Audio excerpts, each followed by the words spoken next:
Yes, yes. Someone was just correct. Mediocre violist. That is exactly what I was doing. I was just brewing tea. I wasn't. I wasn't. I wasn't like. My PC didn't blow up in the time that I wasn't here. I'm completely fine. So yes, yes. Someone. Oh, there we go. There we go. Sorry, I'm accidentally doubled, but I'm only doubled for a second, so don't worry about that. You don't need to tell me. Right, yeah. So no, it wasn't my PC. Hello, Digsy. Hello, everyone. Yeah, my PC is fine. Thank you very much. You do well to remember that my PC is completely fine. Just got a Gmail email. Oh shit, I need to fiddle with my PC. Hold on. It'll be very noisy today, probably. Yep, that's my mainstream prediction, that my PC is going to be noisy, because it's always fucking noisy at this point. I guess I probably should turn on.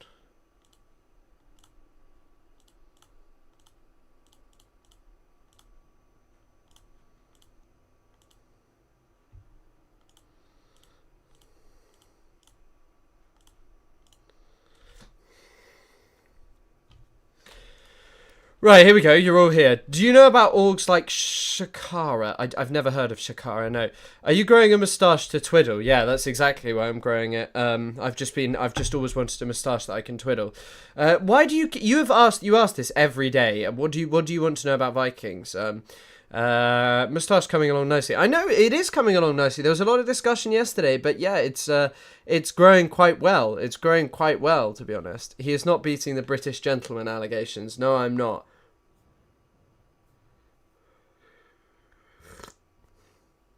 I want to connect our stashes like Velcro. I'm not sure that'll happen, but thank you, I guess.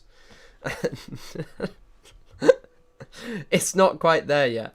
The stash is giving Noah vibes. Yeah, I went on Noah Samson's stream and now I just copy every single thing he does. Next, I'm going to be getting sued by H3 as like a bit, you know. There was some like funny sort of silly video. Oh yeah. I know exactly what I wanted to react to. I don't know if any of you have seen this. It's quite funny. We'll watch it in a second. It's really funny. It's really funny. It's not actually a video. It's just a thing. Mustache looking abysmal. Thank you, Gavin. I'll assume that means it. I'm in an uncomfortable clean where I can't grow a beard, not get clean shaven. Good beard. I can't grow a beard, so I can grow a moustache, just not a beard. I don't think... Oh shit, my phone's making noise.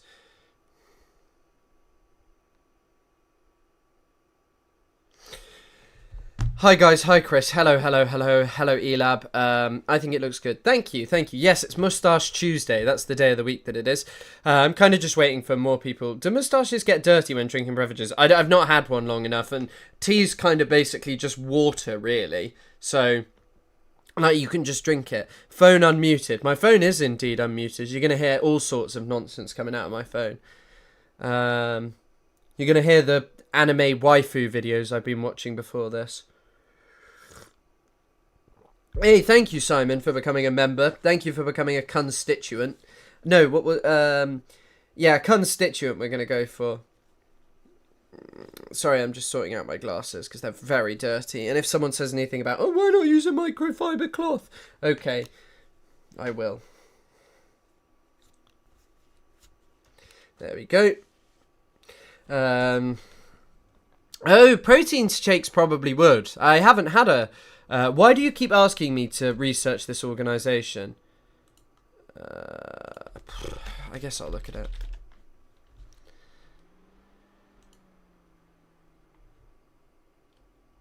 Oh, this does look interesting. Thanks for the recommendation. That does actually look like something I'd be interested in. Very happy to be part of the constituency. Indeed. I'm your local MP. You can ask me to fix the roads and things, and I'm not going to do anything about this. Hello, Godspeedy. So cunt. Exactly. And it's not offensive, YouTube. It's cunt spelt with a K, and it's a term of endearment in the UK. So what is this? So Sharaka is a non-profit, non-governmental. We call tea dirty leaf water in this house. Yeah, I agree. I tend to agree with you, Trevor Terror Trove Tales. Thank you very much for the $2. So what is it? this organization, the stated mission of the organization is to develop bonds between young Israeli and Gulf leaders. Oh, God. In order to... the worst people you know are connecting. The worst people ever in the entire universe are connecting. This is like when, I don't know, Andrew Tate met Aidan Ross. This is probably one of the things that they would sponsor. You might have seen Viral Muslim Lady. I have seen people from this. I mean, there's a lot of people like this. There's a lot of people like this who do this kind of stuff. There's a lot of people who, like, just get paid a bit of money, and it's kind of like, all of a sudden they're basically willing to say and do anything. Yeah, they're willing to go to them. But I want to go to the matcha rave in Dubai.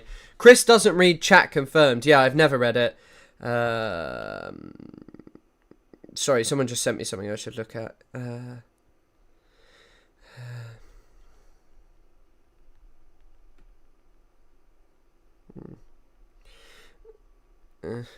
I'm reading messages instead of replying to you.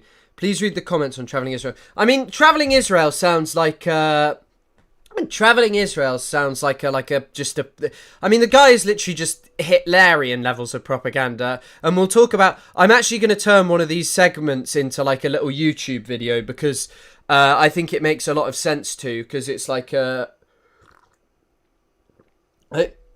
hope I haven't just spilt tea on myself, because that would be bad for the YouTube video. No, I didn't spill tea on myself. But yeah, XX Sniper Wolf. But yeah, stenographers, please read the comments on Traveling Israel. I will look through them, Robotic Person. I'm sure that they're brilliant. I'm sure that we'll see some good things.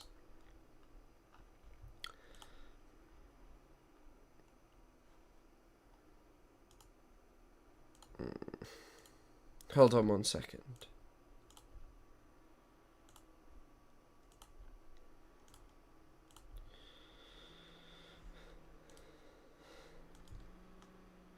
And now he looks like a bird as well, Traveling Israel. It's hold on.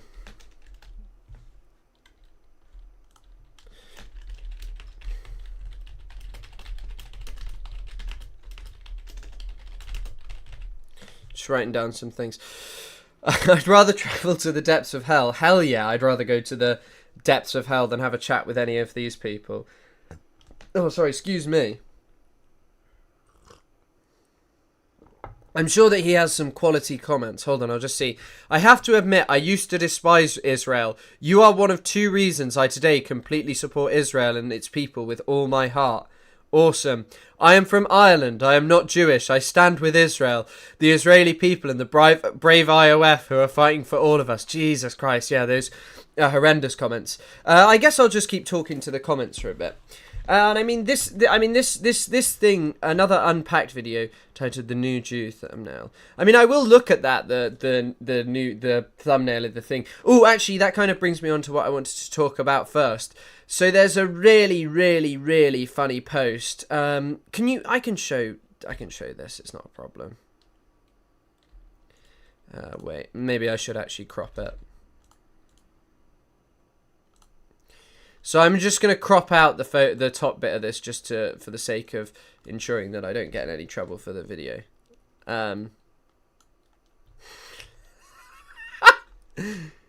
It's so fucking funny. Hold on.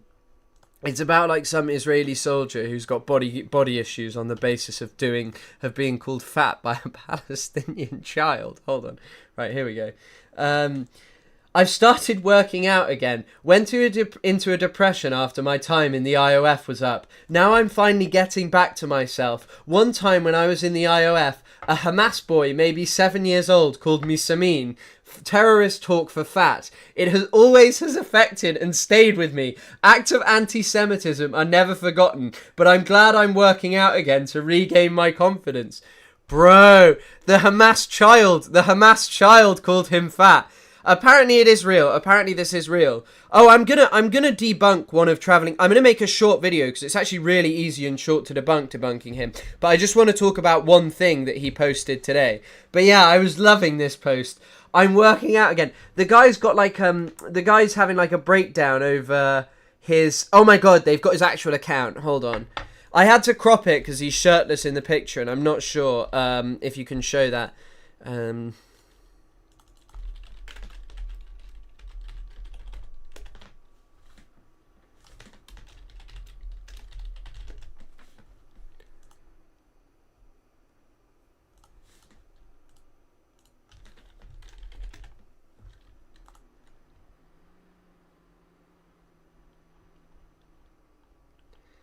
Wait, where is this post? I want to see if it's there.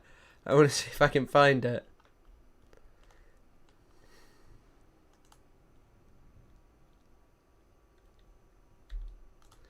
I think this is him. Is this him? I'll just go back to reading comments. Hi, salam from Canada, brothers. Palestine will be free. Indeed it will. Yeah, anti-Semitism is when a child calls you fat. Yeah, that's what anti-Semitism is. I'm just seeing if I can find this guy's actual post. I'm just...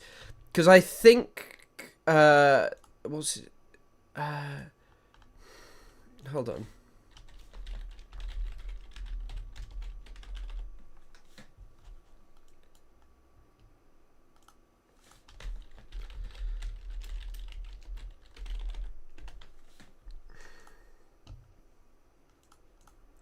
No, I can't find him.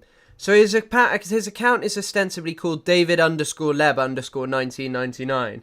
But I'm just wondering what else he's posted, because I'm sure that, sadly, the username only offers... He posted this 3 years ago. Oh no, so this was posted before October the 7th, sadly. History didn't start on October the 7th. Jewish people were suffering at the hands of Hamas babies during this time. Hamas 7-year-olds were targeting Jewish people with anti-Semitic comments about their weight, even in this time. It's awful. Hello Chris and hello chat. Hello. Yeah, I'm guessing that this person is now that child is now this is what they say when they say every child is a terrorist who grows up to cause problems for you. You know? This is what I mean, like, the children, no one is innocent. They all say these things.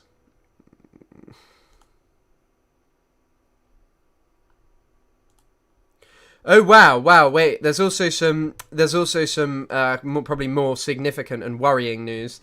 It started when a child bullied an adult man. Exactly, this is when history started. This was the worst day in the history. This is one of the most awful things to have ever happened. I don't know how any of you support Palestine when this is what Palestinians do to Israelis. You know, there are bad people on both sides. You need to understand. The Palestinians say about Israel's children. No. This guy's not a child. He's like an old IOF soldier. He was serving in the Israeli military when it happened, you know, like large libel, outrageous. Like, I'm not even like, you know, I understand that like being overweight is like a difficult thing and some people really struggle with it. And so fair enough, you know, but I'm just looking through it. Yeah, I'm just looking. It's just a funny comment to just say it's anti-Semitic to call someone fat for a Samin for being... He also refers to it as terrorist talk. He's talking about a child and he says like a Hamas boy. Like, what is he even talking about? It's insane. But this is probably some more significant news, worrying-wise. I have just built, Sean, the first AI-powered threat detection system. This guy has definitely not built an AI. This is definitely not some fucking guy that has actually built it. For law enforcement that scans the open web for radicalization and tactical... He talks very weirdly as well. Planning. If somebody in the Trump administration is listening, partner with me and let's scale this and get local law enforcement.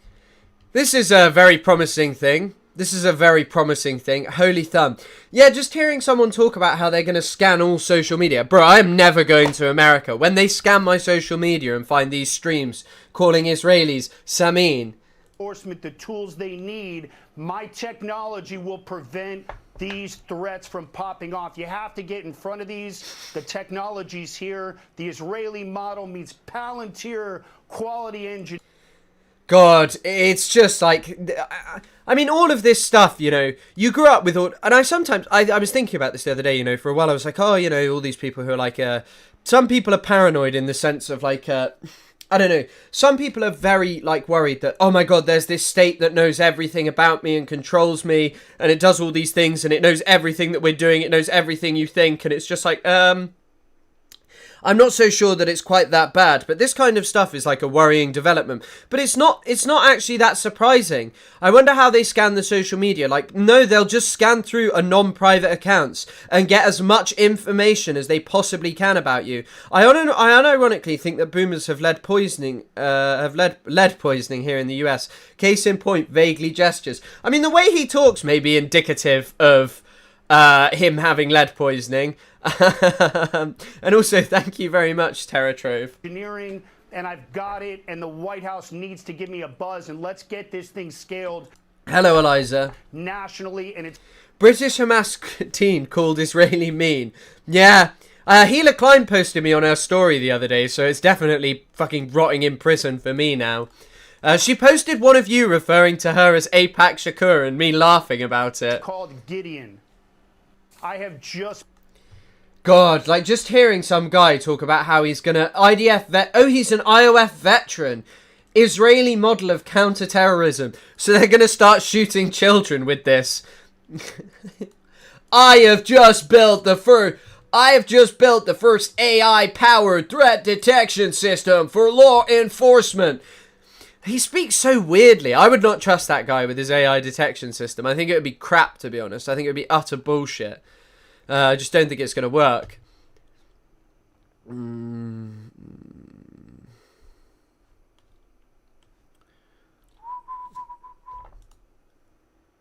Also, I've just seen someone post this. Hold on, let me see if I can just find it.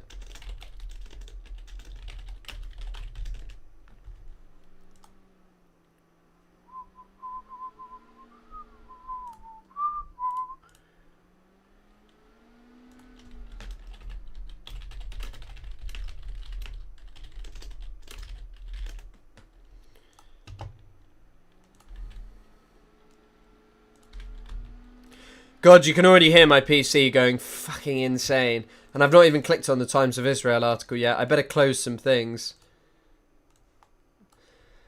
So this is an article from the Financial Times, which is, hi Chris, who's Travelling Israel? Travelling Israel is someone who makes just dog shit content about Israel, and he's like a liar. Hopefully I can provoke him into saying, oh, I'll come and have a debate with you, because I think it'd be quite funny.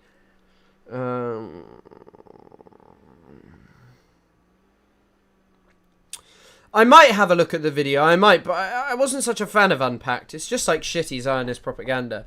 I wonder if that Marco Rubio video saying similar stuff about detection was AI. Some people say it's Zoom, but not sure. I've not seen the Marco Rubio one that looked like AI. Marco Rubio detection.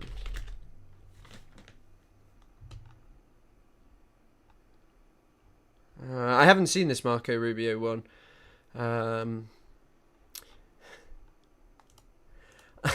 I have seen this one though. This photo is not AI. It's definitely real. He's a very small man, very weak man, very weak man. But right. So here's an article. Once again, this probably comes from the perspective of like worried about Europe and like the legitimacy of European leaders, as opposed to, you know, hey, we shouldn't be participating in mass killing and stuff. Europe's patience with Netanyahu's war in Gaza and Israeli settlers' aggression in the occupied West Bank may finally be running out. EU foreign ministers have triggered a review of Israel's agreement. Norway's sovereign wealth fund blacklisted Israeli companies for facilitating energy deliveries to West Bank settlements, and the leaders of France, UK and Canada threatened to put sanctions on the country. Even Germany, Israel's most stalwart backer in Europe, is criticising the countries. The only reason that I'm even looking at this, it's not, by the way, that image is not distorted. That image is 100% real. Revolutionary Pod, I saw you message me. I will get back to you. I've got so many people to get back to. Sorry, I'm awful at getting back to people. I have been ever since my content started popping off years ago. Sorry, my feet hurt. Yeah, I mean, Norway blacklisting. But the thing is, I think if you're blacklisting stuff from the settlements, you should just blacklist all of Israel, by the way. I think you should just blacklist all of the state of Israel. It's not just the settlements that are a problem. But I mean, it's blacklisting Israeli companies generally, so that's good. But I worry that other people will just do it for the settlements and act as if that's okay. I mean, the UK is just a shithole. The UK is just a shit country. Like, just a shit country. we facilitate genocide in Sudan, in Gaza, and we do nothing to make it better. Sorry, some of the tea has just gone down the wrong way. Come off as a nuisance. But I did change you. Oh, I saw you sent me an Insta message. Yeah. We'll get in contact. I think basically I just need some new RAM for this PC, and then we can talk about building a smaller one that I can like take around with me, that I can fly with and stuff. I don't know. I think reform sweeping the next election is... I think the main problem with the next election and making decisions about what's happening with reform, it's a year away, you know. I think that they're kind of... I think the truth is we don't know. Like, the next election, sorry, it's not a year away, it's years away. The thing is that what will happen by then? At that point, the Reform Party will have probably fucked up. They will have probably messed around. They will cause problems. They have way too many councillors who are going to fail at running. But did any of you see that that fucking YouTubers, Josh Peters, worked on Nigel Farage's election campaign? I never knew that.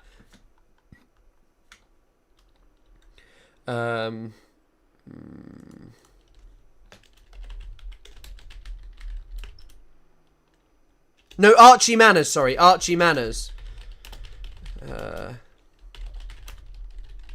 He worked on Nigel Farage's... This guy who makes like YouTube videos like trolling Katie Hopkins. But as it turns out, he was probably trolling her just because he was really good, so he could get closer to becoming friends with her. Did you hear of the Jewish German newspaper Jüdische Allgemeine posting an article named Gaza macht frei, referencing the camp slogan at Birkenau? Yeah, I did see that, but I didn't know if it was like a I didn't know if it's like I didn't know how to like I didn't know. I saw people talking about that, but I didn't read the article. Too little, too late, some will say, and they will point to how fast the West imposed sanctions on Russia in meaningful and unprecedented ways after Putin's full-scale invasion of Ukraine, and put the difference down to hypocrisy. No doubt the West has treated Russia and Israel differently, and hypocrisy is part of it, but an analogy to the war in Ukraine is also misguided. Russia never faced a campaign against its very existence, nor a heinous attack by Ukraine in the way Israel did. Yeah, it's not a good comparison as well, because Russia's not doing settler colonialism. Like, that's the core problem here. Like, I mean, Russia wants to annex part of Ukraine, in my understanding, but it's not like settler colonialism, and it's not something that's been waged for generations, and it's not like an analogous comparison where settlers moved over to Palestine and have over time tried to wipe away all history and culture, you know. But this simple comparison misses the point. It is possible, indeed sensible, to think Israel is entitled to wage war against Hamas. I mean, this is a very shit-lib article. While insisting that it may only do so in lawful ways, and concluding that these lawful limits have long since been transgressed. I mean, it was transgressed straight after October the 7th. They did genocide. Indeed, the UN has found overwhelming evidence of Israeli war crimes and crimes against humanity in Gaza, and in connection with the increasingly brutal occupation of the West Bank. By the way, it's also just... I suppose increasingly brutal is an okay thing to say, because it has always been disgusting what Israel does in the West Bank, but, you know, it has accelerated in recent years. It's also just Israel has done these things. Israel's still massacring aid workers. Yeah, Travelling Israel is a content creator, by the way. God, I almost forgot about the lady in the picture. This feels homophobic to bring me back into memory. What are you talking about? I can't even see. Hello, Silliwus. Israel makes Russia look... I mean, yeah, Russia has perpetrated nowhere near the level of crimes that Israel has perpetrated against civilians. Like, honestly, the crimes that Israel has perpetrated are so much bigger. How do you want to perform anything lawfully when your existence... Exactly. The state of Israel is, you know, not something that should be stated as just like some normal, natural thing. It is not at all. Zafar Safraz, thank you very much. That's an incredibly kind donation. So thank you for the £10. There is no need, in other words, to deem two wars in any way equivalent to judge that sanctions may be justified in both. Also, actually, sorry, Israel is not fighting to... Let's just make something like categorically clear. Israel is never fighting for its own existence. Actually, you know what? Actually, Israel is fighting for its existence, but it is fighting in order to exist continually as an apartheid settler colonial state that is unwilling to make peace with the Palestinian people. Like, that's the truth. Israel fights for its existence as an apartheid state, not for the existence of Jewish people, not for like the existence of some moral state. It is fighting so it can always be an apartheid state that is totally above the law and is consistently allowed to commit crimes against Palestinians. I think that is the best way to frame it. Shouldn't be compared. They're all horrible the same way infinity is always infinite. Yeah, I mean, I agree with you. I agree with you that crimes against humanity are always god awful. It's just, I mean, the scale, I think, of what Israel has done is just far eclipses Russia's, which is really saying Russia is a far more powerful country. Russia can do absolutely atrocious things, and I believe it has, but like, I think Israel has just taken it way further because Israel's doing genocide, and I don't know if you could make that argument against Russia, really. I mean, maybe the stolen children thing, but it's not something that I actually know all that much about, really, the stolen children thing and how much legitimacy there is to all of it.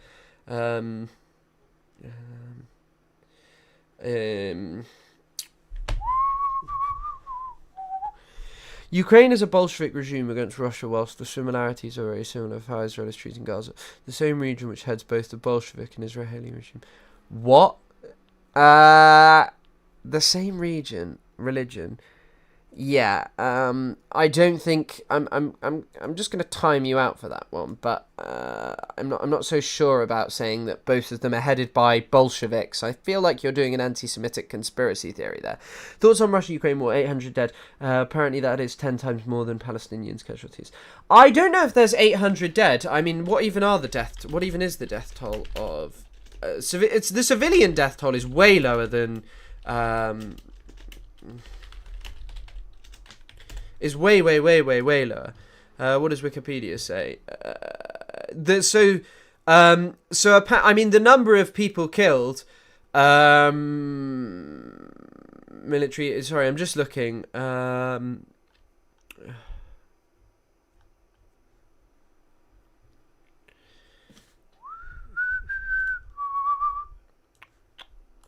Right, let's have a look. It's likely much higher to be determined through. And also, by the way, Ukraine will still have like a working healthcare infrastructure in certain places. But yeah, that is an anti-Semitic conspiracy. Yeah, I feel like that is an anti-Semitic conspiracy theory. I don't know if I was misreading it, but I feel like just talking about Bolsheviks being in charge of Ukraine and Israel. Like, Israel is most certainly not a Bolshevik regime. In fact, Israel, Israel had problems with the Bolsheviks and like leftists, like the strand that ended up in dominating Israel, because there were a small amount of Jewish settlers in Palestine who thought that they should try and achieve class solidarity with Palestinians, and then some people who bastardize it more to say like, oh no, we should basically become we should like look after Jewish people and achieve like some form of socialism, and the reason we should achieve that is because then it'll just benefit the Palestinians without ever giving any explanation. Bribing my way to modhood, day 3. Thank you, Kanan. I haven't added any mods because we've got like 3 or 4 mods and we just haven't had a mega need. We haven't had like a massive amount of need for them, to be honest, because there's not too many people. But I mean, I will add some at some point. Seen the new Guardian video about the Green Line in Jerusalem, came out earlier today. No, maybe we can watch that. It's literally below this video, below my recommended. My top recommended is a Dota 2 video, and then the one below it is God Gave Us Israel, all of it, Along the Green Line, episode 1. So maybe we can watch that in a bit. But there's a couple of things. I mean, modding seems exhausting. There doesn't seem too much to do. It's normally just every now and again you get someone who's anti-Semitic, and then I'm kind of like judging whether they are actually anti-Semitic, or someone posting Israel flags. That's the only really problems. Tony Soprano's love child is the only mod we need. Yeah, but Tony Soprano's lover's not here. If I had a guitar, if you give me a jet, I will do it. The signing was ethno exclusive. Some were genuinely for all, not most. Not. Yeah. It's a tiny minority, but even the ones who were. This is This is, I think probably, you all asked for books. I don't know if there's a way to purchase it cheaply, but probably the best book published about Palestine in recent years that I keep meaning to finish is this, Colonizing Palestine by Arij Sabah Khouri. It was written very recently using the Israeli archives, and it's about the Zionist left and how they worked in making the Nakba. Very, very, very good work, like very good. I've probably read about 4 chapters of it a year or two, well, nearly 2 years ago now, so yeah. Yeah, Tony Soprano lovers allowed a day off. I mean, my PC is already a working jet, so maybe you should just give me another jet. But her work, if you're interested, Kanan, that's like a brilliant, piece of writing, like really, really, really good. It's about like, yeah, it's really good. It also contains some interesting information. You know how like one of the Israeli tactics now is to blow up Palestinian homes of people who commit crimes, and Israel will blow up like an entire apartment building of someone who carries out an attack inside Israel. That actually came from the British. They use collective punishment and means like that to try and terrorize Palestinians. It actually ended up to many Palestinians fleeing up their homes.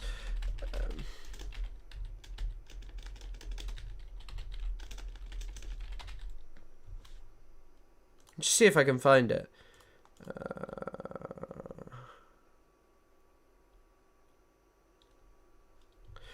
Here you go, right. So on page of 144, it says, Palestinians punished while the British, so I've clearly written something there.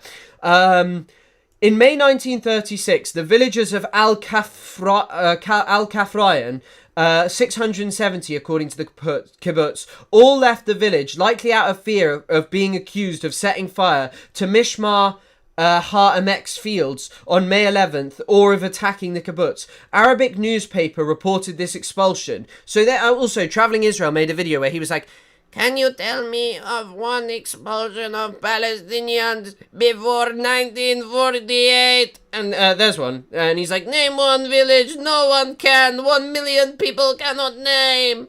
It's like, this shit is available freely online, my brother. And there's also other stuff, but I won't go into it. I'll save that for a video. Rip my 20 plus open tabs. I don't have 20 plus open tabs. Chris is going to drain my bank account with all the group. You can get these books for free. You can definitely get these books for free. Like, quite easily. Like, you can get these books for free. That's how Traveling Israel talks. The Hamas babies, they are calling me fat. No one can prove me wrong. That's a trope, I'm sure. That's not a trope. It's just this horrible, grating, whiny little voice. Little boy. He's actually probably like 10 times my age. But yeah, like, so this is all from, this is all from her. She writes like really detailed about this. I'm just seeing if there's anything else. Who served as a field guard, offers a more complex picture of the confrontations over land. During the Ottoman period, Granot said the Abu Zuraik inhabitants were confident in their claims to the land and had different ideas about land and property. By the way, this is also something that Foucault talks about in Discipline and Punish. In Discipline and Punish,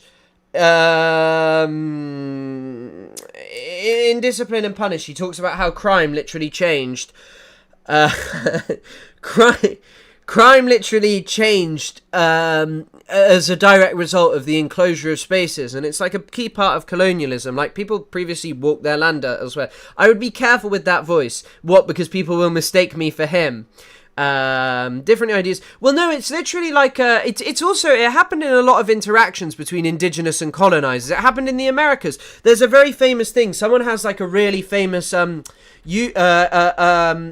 video about it. I don't know if I'd be able to find it very easily. It's about basically how there's like this quote from like one of the early colonizers in North America, and they go in and they say oh,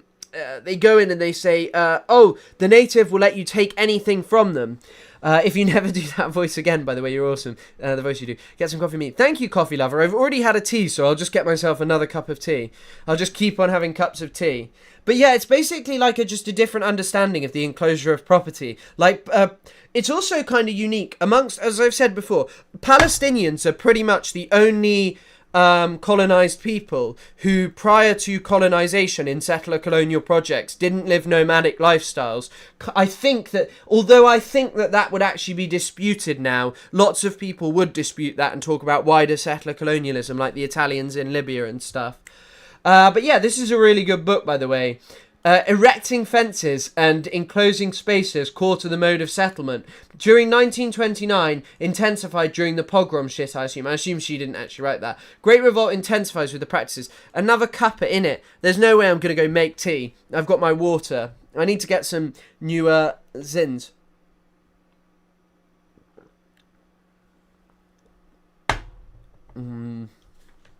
What do you mean 1.5 million Gazan casualties in Gaza? If you're talking about injured and wounded, then yeah. Guys, I've got a T4. What a nice joke. Is that a joke about a tank? So what happens when you got an Israeli with a Brooklyn accent? Yo, I love my burgers in Israel. I go to Tel Aviv and have my burgers and listen to techno music and find myself a hot, sexy IOF boyfriend. I know that's not a Brooklyn accent. Yeah, get some more tea, British. Thank you very much. Thank you for everyone who's donating and supporting. It's greatly appreciated. Meir Kahane. Yeah, Meir Kahane was like, I don't know if I've watched enough Kahane to do an impression. He was just like, the Arabs are bad people. That's not how he talks at all. I don't hate the Arabs. I just love the Jews. I don't hate them. I just think they need to die and leave. I'm Meir Kahane. I'll see what he actually sounds like. I don't hate the Arabs. Hold on, I'll put my headset on.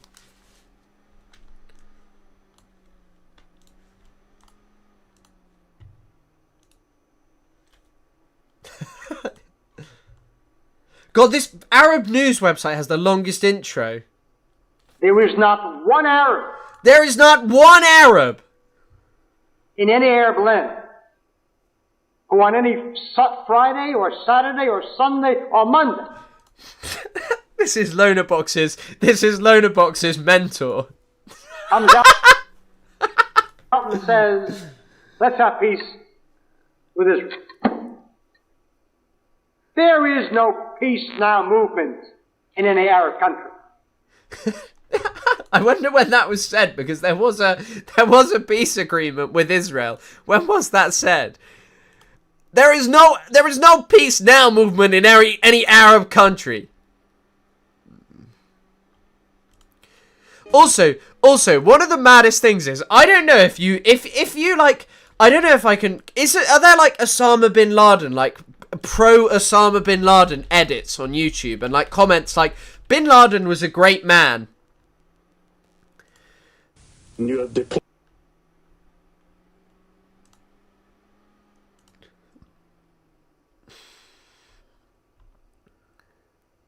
Oh yeah, I mean, I'm just looking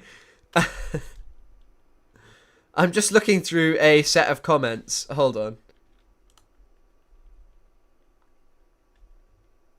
I'm just seeing if I can find anything. But there's loads of... I'm not going to go through the comments. I'm just going to see if there's anything like... But on any video about Meir Kahane... Wait, I made a video about Meir Kahane, actually. And it's on Middle East Eye. And all the comments are just like, Kahane is a great guy. Literally, look at the comments. Truth is not fascism. Blessed may be his memory. Kahane was a great man that literally predicted the future. That man was ahead of his time. Israel, Kahane. Here's like an old video of me. But we're not going to watch it. In recent Working for Middle East Eye. Working for the enemy. Nah, who want to take me away from streams. Leave hateful comments on their videos. But yeah. All of the comments, like anything on Kahane is literally just like, we love this guy, he's great, like had loads of great stuff to say, he was an awesome prophet. I'll just see if there's anything else of his. I just want to see if there's a short one. For years when I was forming the JDL. Loads of, but like also, there's fucking like, people just love him now. I'm just seeing if I can find it. Okay, here's an AP archive video. Why did you try to sabotage the Brezhnev visit to the United States? I think first of all, let's go into the why. No, I don't have beef with Middle East Eye at all. I really like Middle East Eye and they're great. I'm just joking. Major thing here. The why is that a detente, which is This is actually not the most interesting of Kahana videos. He's talking about like Soviet Jewish people and sabotaging Brezhnev's visit. That's probably enough Kahana content. I can't even remember what I was talking about before. I got rid of pro-Israel bots. Are there pro-Israel bots? Where are the pro-Israel bots? Where are the pro-Israel bots? I can't even see a pro-Israel. Arabs. Yeah, that's what Kahana talks about. Wait, what were we talking about? There was something like I was actually talking about before, no? There was like some sort of thing? There was some sort of things, right? What was I talking about? Yeah. I like Middle East Eye. Like, I'm just joking. What were we talking about? What was I talking about? Oh, yeah, it was this. It was this article. Yeah, by the way, it's so real. Yeah. The mustache is so real. Thank you. Look at that. Boom. The guys, the youth are talking about it. Did you hear that Spain cancelled the weapons? I did, for Spike anti-tank missiles, right? I mean, it's kind of mad that Spain still had any kind of contract with Israel at this point, but you know, it's better than nothing. It's also like wait, I'll just show you something. So the UK recently sanctioned, like everyone gave a fuck about the Daniela Weiss sanctions, because you know everyone knows who Daniela Weiss is because of the Louis Theroux documentary. But sorry, apparently there's a video of Yemen unveiling a new video that of a missile that explodes even when it's targeted. So this was one of the people who was sanctioned. So I've spent months investigating Harold Libby's company. I know these bulldozers when I see them. The machines that wipe out northern Gaza's only dialysis hospital belong to Harold Libby.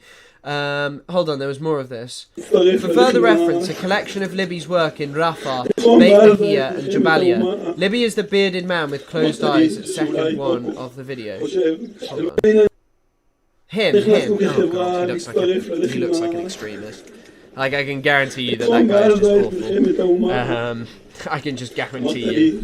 Like, and I know that probably, like when Hassan refers to people as inbred, I will be clipped for saying that at some point in the future. But like, I mean, these guys are literally just wiping away life and carrying out genocide. I don't care what I say about them. He looks horrible and he is horrible. Like, look at this. This is what they do. They just destroy people's homes for no reason. And you know, by the way, like also, like as I've said in my videos, like Lola Box denies this. It's mad. You know what I can say? There's a bunch of Israeli bots. There's always Israeli bots everywhere. I mean, there's pro-Israel bots everywhere. Chris will sternly turn into an otter like our resident doctor. Yeah, this looks like... Yeah, exactly. So this is the guy. He looks like, I feel like he looks like a character from Resident Evil 4. He looks like, I'm trying to work out, he kind of looks like, if any of you have played Resident Evil 4, who's the guy, the tall guy? I'm just searching Resident Evil 4, tall guy. Bitores Mendez. He looks like this guy. He looks like Bitores Mendez. Tell me he doesn't. Tell me those two don't look alike. In fact, he looks like someone else more, but I can't work out who. I mean, yeah, like, I mean, you're right. Like, the photos are like, they are like, look, this is all, by the way, this also just, you can literally see it here. This isn't like military necessity. And by the way, Yunus Tirawi says that this is being carried out by, like civilians. Like, these are people who get paid to go into Gaza and just like tear down people's houses. This isn't like some scary military operation. It's literally just like people who want to go and just wipe away Palestinians' houses, and they do it a bit for fun, you know. It's mad. There's also just a YouTube video. Hold on.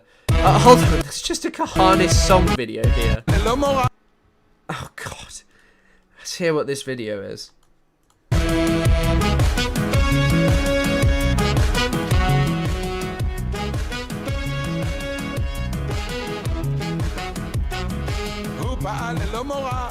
רק לפי ציווי תורה.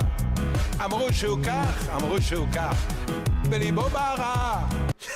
This is Israeli #1 song. This is the #1 Israeli song at the moment. אהבת ישראל. הוא ראה את הנולד, צעק זעק הזהיר. בארץ הזאת יש מקום רק לעם ישראל. It's also so funny that, you know, there's that organization called, like, is it called Memory, that's, like, paid for by the US government? Middle East Media Research Institute, which is, like, paid for by Israel and the US government. It's really funny how they, like, only focus on Islamic extremists, and they'll, like, post about, like, the song Strike a Blow on Tel Aviv, and then you just hear this.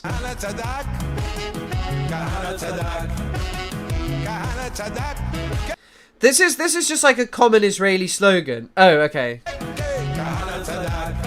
כשהיו אז פיגועים, ערבים עם סכינים, הוא אמר אם נמשיך כך, נשק חם להם מובטח. התקשורת לגה. It is a god-awful song. It is a god-awful song. Where's Sahar TV's channel growing insanely fast? Because he had a dog shit TikTok, but he's got 140k subscribers. How long's he been uploading for? A year. What does he post? He just posts videos of him, like, watching slop. I asked him to debate, by the way, this Sahar TV guy. I'll send him an email right now and ask him to debate.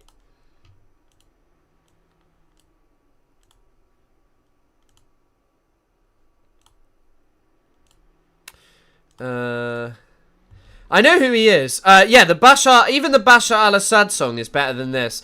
But I know who Sahar TV is. He's an idiot. He's an idiot. Like, what even are his most recent videos? NYU hijacks graduation ceremony. Then this happens. You can just see it here. Hold on. It's literally just slop. This one quote in the Quran proves Muhammad was actually a Zionist.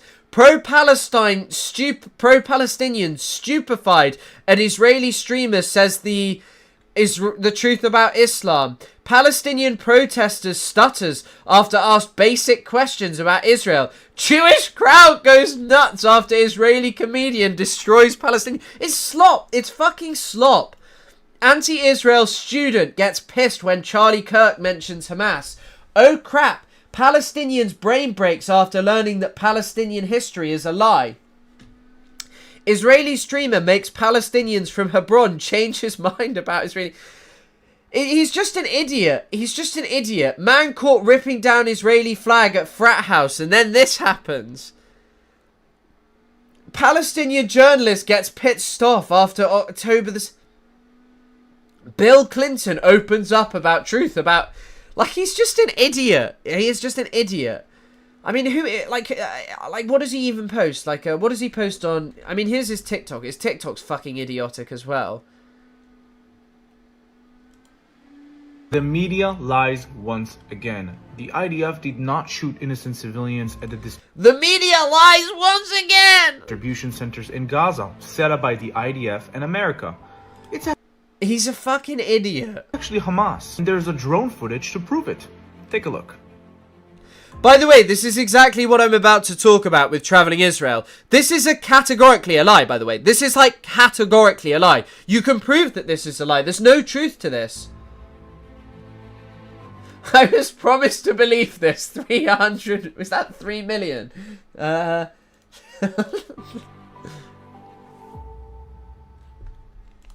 He's just an idiot. Someone was like, oh, have you spoken about him?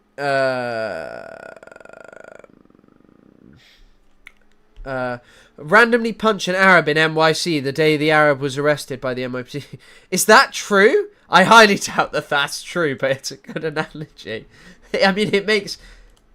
There's absolutely no famine in Gaza, and I can prove it to you. By the way, also, even TikTok is bad for this. Look at this. His video is inherently political, and it has 200,000 views and 16,000 likes. My videos don't do those numbers, but they have way more likes. Went into Syria because you want more land, because you think there's part of Syria that belongs to the Israeli, part of Lebanon. Why would we give back the Sinai Peninsula for peace? Why would we do it? It was filled with oil and beautiful things. Why would we give it back?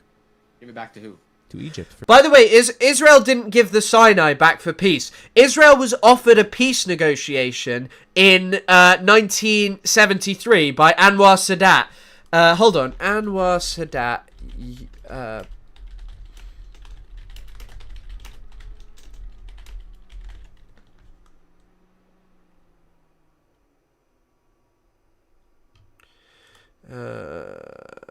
What's it called? There's a name for it. Hold on.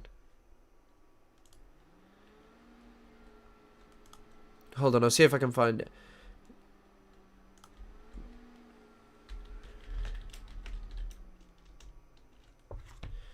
Here you go. Right. The 6-Day War. Here you go. Right. This is Brit saying it. Oh, fuck's sake. The previous blah blah blah blah blah, who became Egyptian, followed by years of sporadic fighting, ended, made overtures to reach a peaceful Israel return to the territories, and the fighting developed into a full-scale war. So it's not actually a good explanation of it. I'm hoping that there's someone who explains it. But the thing is that Sadat offered it before that they even went to war. Sadat offers peace before war. There is something example of this.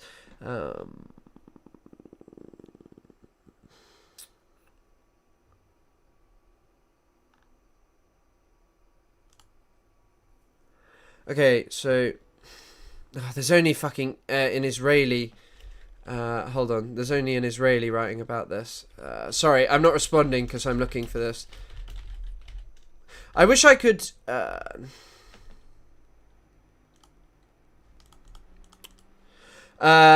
He would be on TikTok in the Holocaust. He would be denying the Holocaust if it was available at the time. He does well on YouTube. He was at 3,000 subscribers. I mean, if you just pump out loads of content and pro-Israel slop, this platform seems to cater a lot for like pro-Israel slop.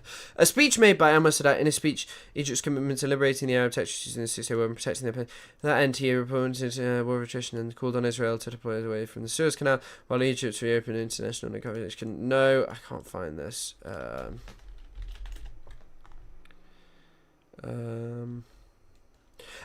That's what it's fucking called. The Jarring Plan.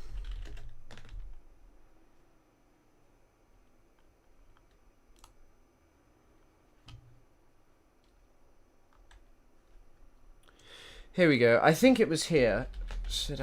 No. Oh, fuck's sake. Okay, you know what? I'm going to give up on finding this, but it is true. Do you support Israel, maybe? Yeah, I love Israel. I love Israel so much. I support the state doing genocide. I think it's brilliant. But anyway, he just said that. That's just not true. For peace. And by the way, we also offered to give Gaza back because they controlled it from 1948 till 1967. Egypt said, no, we don't want them.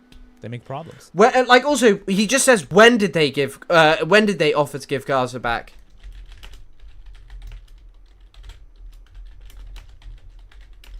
I haven't familiarized myself with Camp David, but that would be the negotiations he's talking about.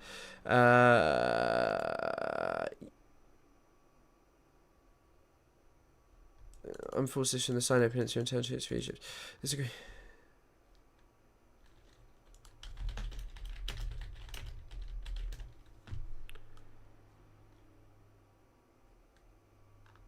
The Camp David Accords apparently didn't mention Gaza. Double check. Here we go. Right, this is text. I wouldn't normally trust Wikipedia, but this is ostensibly text from the document. Egypt and Israel agree that in order to ensure blah blah blah blah blah, and taking into account the security concerns of all parties, there should be transitional agreements for the West Bank and Gaza for a period not preceding 5 years, in order to provide full autonomy to the inhabitants. Under these arrangements, the Israeli government and its civilian administration will be withdrawn as soon as the self-governing. So they didn't offer it to them. Egypt, Israel, and Jordan will agree to modalities for establishing elected self-governing authorities in the West Bank and Gaza. The delegation. So they just didn't offer it back. They didn't offer it back. It's just not true. This is the problem with being a pro-Israel slop tuber. You can just say whatever you want. You attack in strategy. Let me explain. Syria, as you know, just became free state, right? It didn't become a free state. It became a dictatorship. Can you just shut up? No, Syria's free. I can't. No, Syria's not free. What's happening to the Christians in Syria? What's happening to the Jews in Syria? It's literally, this is literally like exactly what Israel and This is literally exactly what Israel and America wanted for Syria. Like, they spent years doing this. Like, Israel... this is the operation. And now, the Wikipedia page... the Wikipedia page doesn't mention it, but this is where the story that Israel treats ISIS fighters comes from. So, thousands of Syrians received medical treatment. So, this wasn't just Syrian citizens. They also retreated combatants. I'm sure that they did. Operation Good Neighbor, Israel. Combatants. I saw this as Israel treats combatants.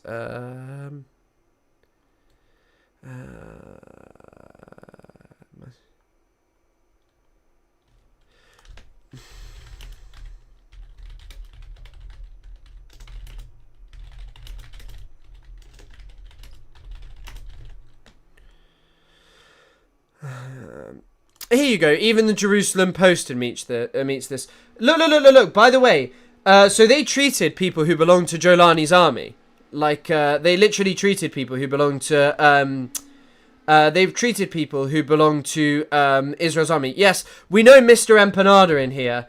They treated thousands of Syrians. Israel says it no longer treats Islamist rebels. It treats 5 Syrians. Yeah, so this is the Operation Good Neighbor thing. Maybe Good Neighbor was more specific.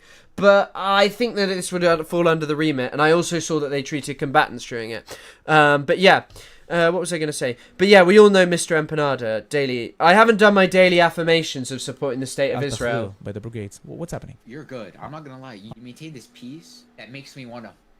It makes me so more infuriated and seeking a lot of peace. That's exactly why this piece is so good and why it's working on social media. He's also... This guy is also a bold motherfucker. Good. So, you're good. I'll give it to you. Thank you. You're word twisting. You're everything. You're good. Word twisting? Is it not happening to the Christians in Syria? Is it not happening to the Jews in Syria? Are they not being killed by denial. Muslims? The Christians in Israel? Jews don't even think Christians should live. I'm a Jew. I think Christians should live in Israel. Just like Jews should live in Israel and Arabs should live in Israel. As long as we live in peace and don't start shit up, everybody can live here in peace. Well, then surely you would stop settling Palestinian land would be the key issue. What is Palestine? What is Palestine? What is that? Country. You're saying Palestine is a country? Yes. So who is the leader of this country? Who is the prime minister? You guys eradicate. Well, it would technically be... Is it Salman Fayyad? Is he the prime minister of Palestine? I don't actually know. Is it currently Salman Fayyad? I think it is. Yeah, he is the prime... Oh, no, he resigned recently. Who was he succeeded by? Ziad... Oh, it's Ziad Abu Ammar. Is that it? Yeah. Who fucking cares? I don't care who the Prime Minister of the PA is. I know who the President is. Hello, Shakespeare. This is your sign to change your hairstyle. Well, I'm not balding like this, so... Hold on, you said Palestine is a country. Okay, so yeah, Abbas is the President, but I don't know who the Prime Minister is you're saying currently. That Palestine was a country before 1948? Yeah. I can look it up very simply. Then? Name it. Can I Google it for you? What's he saying? Palestine was a country before 1948? Yeah. Who was the Prime Minister then? Name it. Can I Google it for you? Mohammed Mustafa, is it? Haj Amin al-Husseini. He was appointed by the Brits to control only the Muslims. Haj Amin al-Husseini was also not necessarily the leader of all of Palestine. He was the Mufti. Not the Christians, not the Jews, who were Palestinians as well. Mahmoud Abbas. Mahmoud Abbas only controls Area A in Judea and Samaria. He doesn't control Gaza. I love how this guy's like, we want peace, we don't start shit up. Hey, where are you from? And he's literally... Also, look at this. This is mad. If you want to see how this guy has like done so well on social media, this is a video with 3.5 million views that has 58,000 likes. That is unheard of for a piece of like content about Palestine and Israel. Unheard of. Like, that doesn't happen. Even this, 35,000 likes, and this has this many views and likes. Like, there's something funny going on with this. Like, literally, I'll pick a video of mine. This one has 1,000, and it's been out for an hour, so that's a different case. Here's a video of mine posted. It has 40,000. It doesn't even have 200,000 views. Like, I'm sorry, that's unheard of. This one has 59,000 and not even 300,000. This one has 800,000. I'm sorry, there's something. It has 200,000 likes. Like, I don't even know if it's botted. I don't know how these are getting those views. I think it's just also TikTok's algorithm. They push him out because he sounds plausible. But, like, you can look through these. Like, a video... Also, compare my video, right? This is probably a good metric. This is a video with 4.1 million because it came out pre-October the 7th. People will... It has 500,000 likes! 500,000 likes. There's no comparison between his and my videos. I haven't managed to get a video anywhere near that since October the 7th. This one has 352,000 likes. The state of it. This one, 300,000 likes. And like nowhere near those views. I tell you, it's not that he gets a lot of likes and it's not the problem. It is that TikTok and these platforms force out pro-Israel slop and but it's not just terrible engagement. It's how is it possible that content like that can actually get those many views? Like, how is that possible? Like, how can a video with so few likes be reaching so many people? It doesn't make sense, does it? It doesn't make sense. Like, there's something really fucking weird going on there. There is something really, really, really weird going on there that cannot be explained normally. You can't just argue, well, you know, the content was just pushed out. It doesn't make sense. It doesn't make sense at all. It doesn't make sense at all.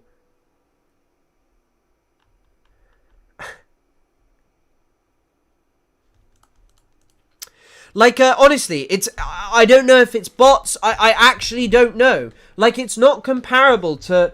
Like, it's not comparable to content like mine. Like, yesterday, 143,000 likes, only 600,000 views. This is the problem, by the way, and one of the reasons I'm leaving TikTok. Like, Sahar TV can pump out dog shit, and it will be, like, look at it. What are his most popular videos? 1.1 million views, 80,000 likes. 900,000, 80,000 likes. Oh, these are his most popular. 1.3 million, 53,000 likes. Like, how does that work? Who is consuming this content? Who is apartheid state? Yes. I wonder who he works for. I wonder what his name... let's have a look. Sahar TV. What is his name? I wonder if he's just a content creator. Instagram. Let's have a look at his Instagram.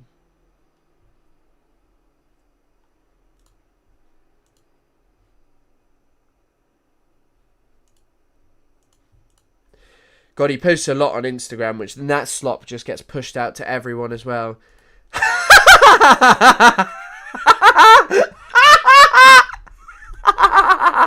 I think I found out where his views come from. Terrorists killed 26 civilians in Kashmir last month, and India says those terrorists... I think we found out where his views came from. ...were backed by Pakistan. This is called Operation Sindoor. So what I'm saying is, if you go through his account, what you can see is a consistent pushing of videos with dog shit likes, engagement, saves, comments, and all this stuff. Whereas if you go through someone like mine, and you don't just have to go through mine to find this, Isabel's a bit better because she talks about wider stuff. But this is like an oddity where I have to get hundreds of thousands of likes and comments. But yeah, sorry, we'll go back to this. India's response to the Kashmir terror... We're not actually going to watch this. This is where his fucking views are coming from. He's just appealing to the Indians. The Indians are coming towards his content. The Indians love to see it. Ragebait does better views. Yeah, but I'm gonna be honest. Like, I'm not even sure it's just Ragebait I engage in on TikTok. I have generally I am pretty good at like basically I am pretty good at like making short form content. Like, I need to perfect YouTube and I'll get better at it. But so yeah. Sorry, but like, it's just weird. Like, this is funny. Recently discovered you and have been enjoying your content. Don't have a TikTok account. Anyway, yeah. I don't care about TikTok. It's funny. It's just funny. India also lie on sir. I feel bad because I feel like Indians do experience quite a lot of racism, but then they just post utter dog shit on the internet. That's like, We love you, Israel. Kill the children. Kill the children. Yay! Kill them. We support you 100% in killing the children. Is it happening? Sorry, there's another awesome video coming out today from... By the way, capitalizing on Islamophobia in 2025. Yeah, unbelievable, isn't it? Wow. Yes, I do still have the moustache, and you will like it. You will like it. You will like the moustache. You will show appreciation. And thank you again. Tara, you have been so kind with the donations. Thank you for making streaming possible and such. Let's see what very this guy has to say. Because of the left that has normalized. Why is it happening? Well, very simply because of the left that has normalized Jew hatred. I refuse to even use the word anti-Semitism because organizations and movements like the BDS, the Boycott, Divest and Sanction movement are just new cloaked versions of the rank anti-Semitism and Jew hatred of the past. So do you think that the Nazis did fucking BDS? Like, honestly, did the Nazis do BDS? Is that what you're claiming? Yeah, you can have a new moustache poll. You can have a new moustache poll.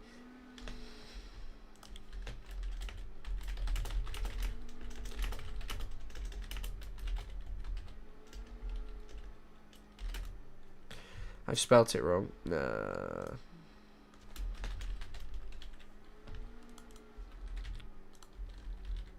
But like also, like how many people are associated with this who are just Nazis? Like how many people who are associated with like the wider right in America who believe in the vast majority of the policies that America is inflicting? Some of them disagree with Israel, but the truth is that the vast majority of people there just agree with Israel's agree with like all of the fascistic policies that they're implementing. It is much more similar to it. Hold on. Here's also a video that I wanted to show today. Like, I do actually believe that Israel shares similarities with the Nazis. Like, I'm going to be honest. Oh my goodness, Hyper J. Oh, I've accidentally nearly... Hello, I am bad empanadas. I'm the mustache must stay for Qatar. Yeah, thank you very much. Jesus, Hyper J. What an incredibly kind donation. Thank you so much. But look, the people love the mustache, and it is staying. It is fucking staying. Yes and yes are our only choices. Yes and yes are... Did I ever say that this was a fucking democracy? Did I ever say that this... Tony Soprano lover likes the moustache, and that is what matters. They are second in command, and they parrot exactly what I say.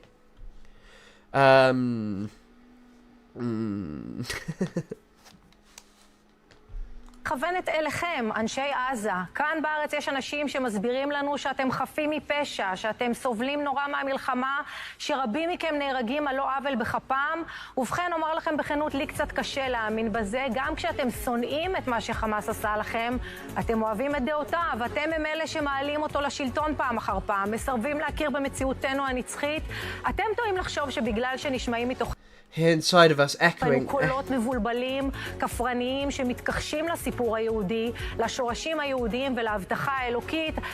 This is just like very weird. This is just like a very weird news channel, isn't it? הם יכולים לגנוב את הזכות על הארץ הזו שהובטחה לאבות אבותינו, אבל אל תתבלבלו. הקולות האלה אומנם נשמעים חזק, אבל הם מייצגים מיעוט קטן. הרוב היהודי לא עזב את אמונתו ולא יעזוב אותה לעולם. אתם חשבתם שה7 באוקטובר הוא התחלת הסוף שלנו, אבל באמת הוא התחלת הסוף שלכם. אם יש בתוככם אנשים שרוצים להוכיח לעצמם ולעולם שהם שונים, עכשיו זה הזמן. צאו מעזה, הצילו את עצמם.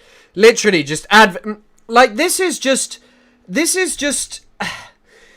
literally just Israeli news. This is literally just Israeli news. המבול שנפתח עליכם הוא לא מאל-אקצא אלא מהכותל המערבי. הערתם עליכם את היהודים הפעם, וגם אם יש בתוכנו מי שמנסה להרדים אותנו חזרה ולא עושה את מה שצריך לעשות, זה לא משנה וזה לא יעזור.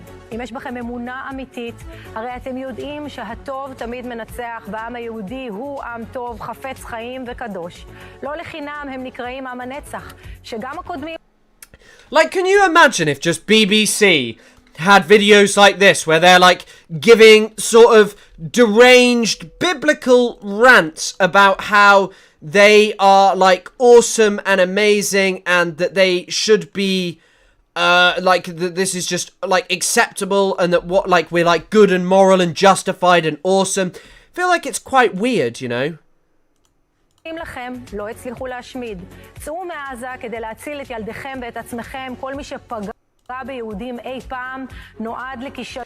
It's also like mad as well. It's like anyone who harms a Jewish person will be sentenced to death. Anyone who kills a Palestinian will be like a god, and will be doing good things. וכיליון, מהמן הרשע בפרס ועד להיטלר, יימח שמו וזכרו בגרמניה, הם אינם ואנחנו עוד כאן.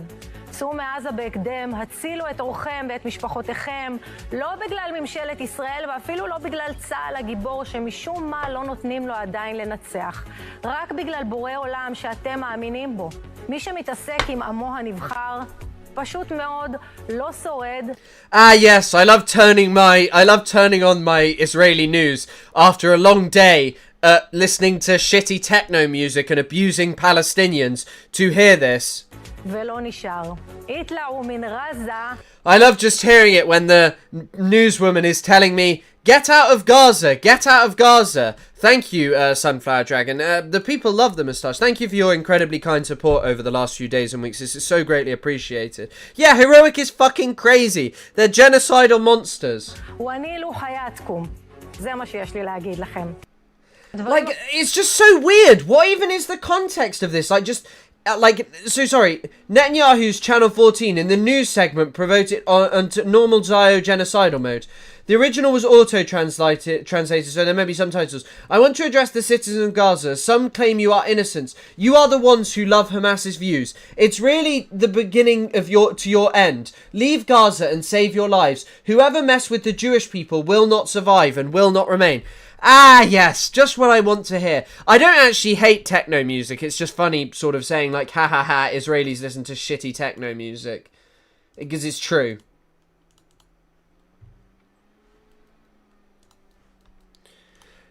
Like, it's just so fucking weird.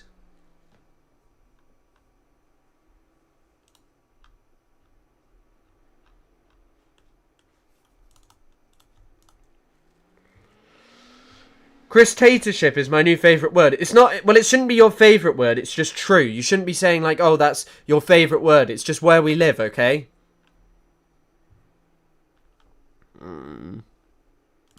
We got some more Hassan derangement from Ethan. Like, by the way, also, just on the topic of Ethan. Like, I know Ethan is not, like, working for the ADL. But, like, he has 100% revived, in part, this campaign specifically against Hassan Piker. And what I really want is whether it's social media influencers on Twitch and YouTube like Hassan Piker or other kind of promoters of hate on YouTube and TikTok like Guy Christensen, or like, you know, these speakers at these graduations. It just happened the other day at MIT, spreading blood. Yeah, I mean, I don't love techno. I just don't think it's the worst music in the world, to be honest. No. Why are you just spamming hashtags, Hezen? Why are you doing that? Bibles about the Jewish people or the Jewish state. It creates the conditions in which this kind of act is happening. Hezen is making his feelings feel very strong about Jonathan Greenblatt. With increasing frequency, we've got to stop it once and for all. I hope the Trump administration will do just that. It's also, like, just mad because, right, so he works for the Anti-Defamation League. The Anti-Defamation League regularly talks about right-wing extremism, doesn't it? Like, it's just so funny how that just goes out the window when it comes to, like, just saying, hey, we'd love to work with Trump. Like, Trump had fucking dinner with Nick Fuentes. Like, Trump had a meal with Nick Fuentes. Like, someone who is just an open Nazi. Like, someone who is literally, who is a fan of Nazism. Not like someone who is... yeah. Oh my god, apparently the IDF have said that they're willing to confront the, hold on, let me see if I can find this, God, I just search Al Jazeera and just the first thing I get is the fucking idiot that is Nas Daily saying some shit.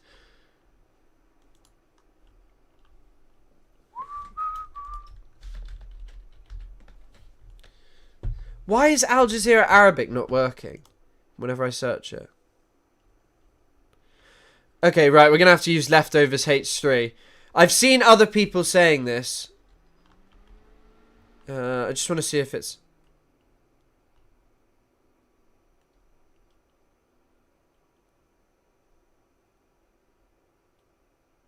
Oh, wow.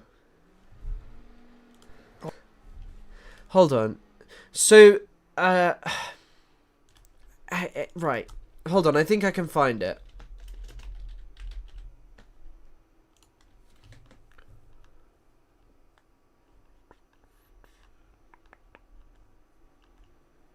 Yeah, here it is. Right. This is what I was looking for. Israeli army spokesperson, we are prepared to confront the Freedom Flotilla ship heading to Gaza. So what, are they just going to kill? What's up with the audio levels? Are you saying the audio levels are bad? What's wrong with them? Pseudo aid. Shit, what happened? This is just them saying that they're going to kill Greta Thunberg, basically. The mustache gives you overwhelming charisma. Thank you, coffee lover. But yeah, I mean, are they just gonna kill Greta Thunberg? Is that just what's gonna happen? Are they gonna kill Liam Cunningham? Like, is this what they're gonna happen? Is this just what's gonna happen? Like, you know, is this just all that this is? Like, I don't know. I genuinely don't know, because I don't think the Freedom Flotilla will stop. Like, Middle East Eye just interviewed Greta, didn't they? I'll see if that's on there.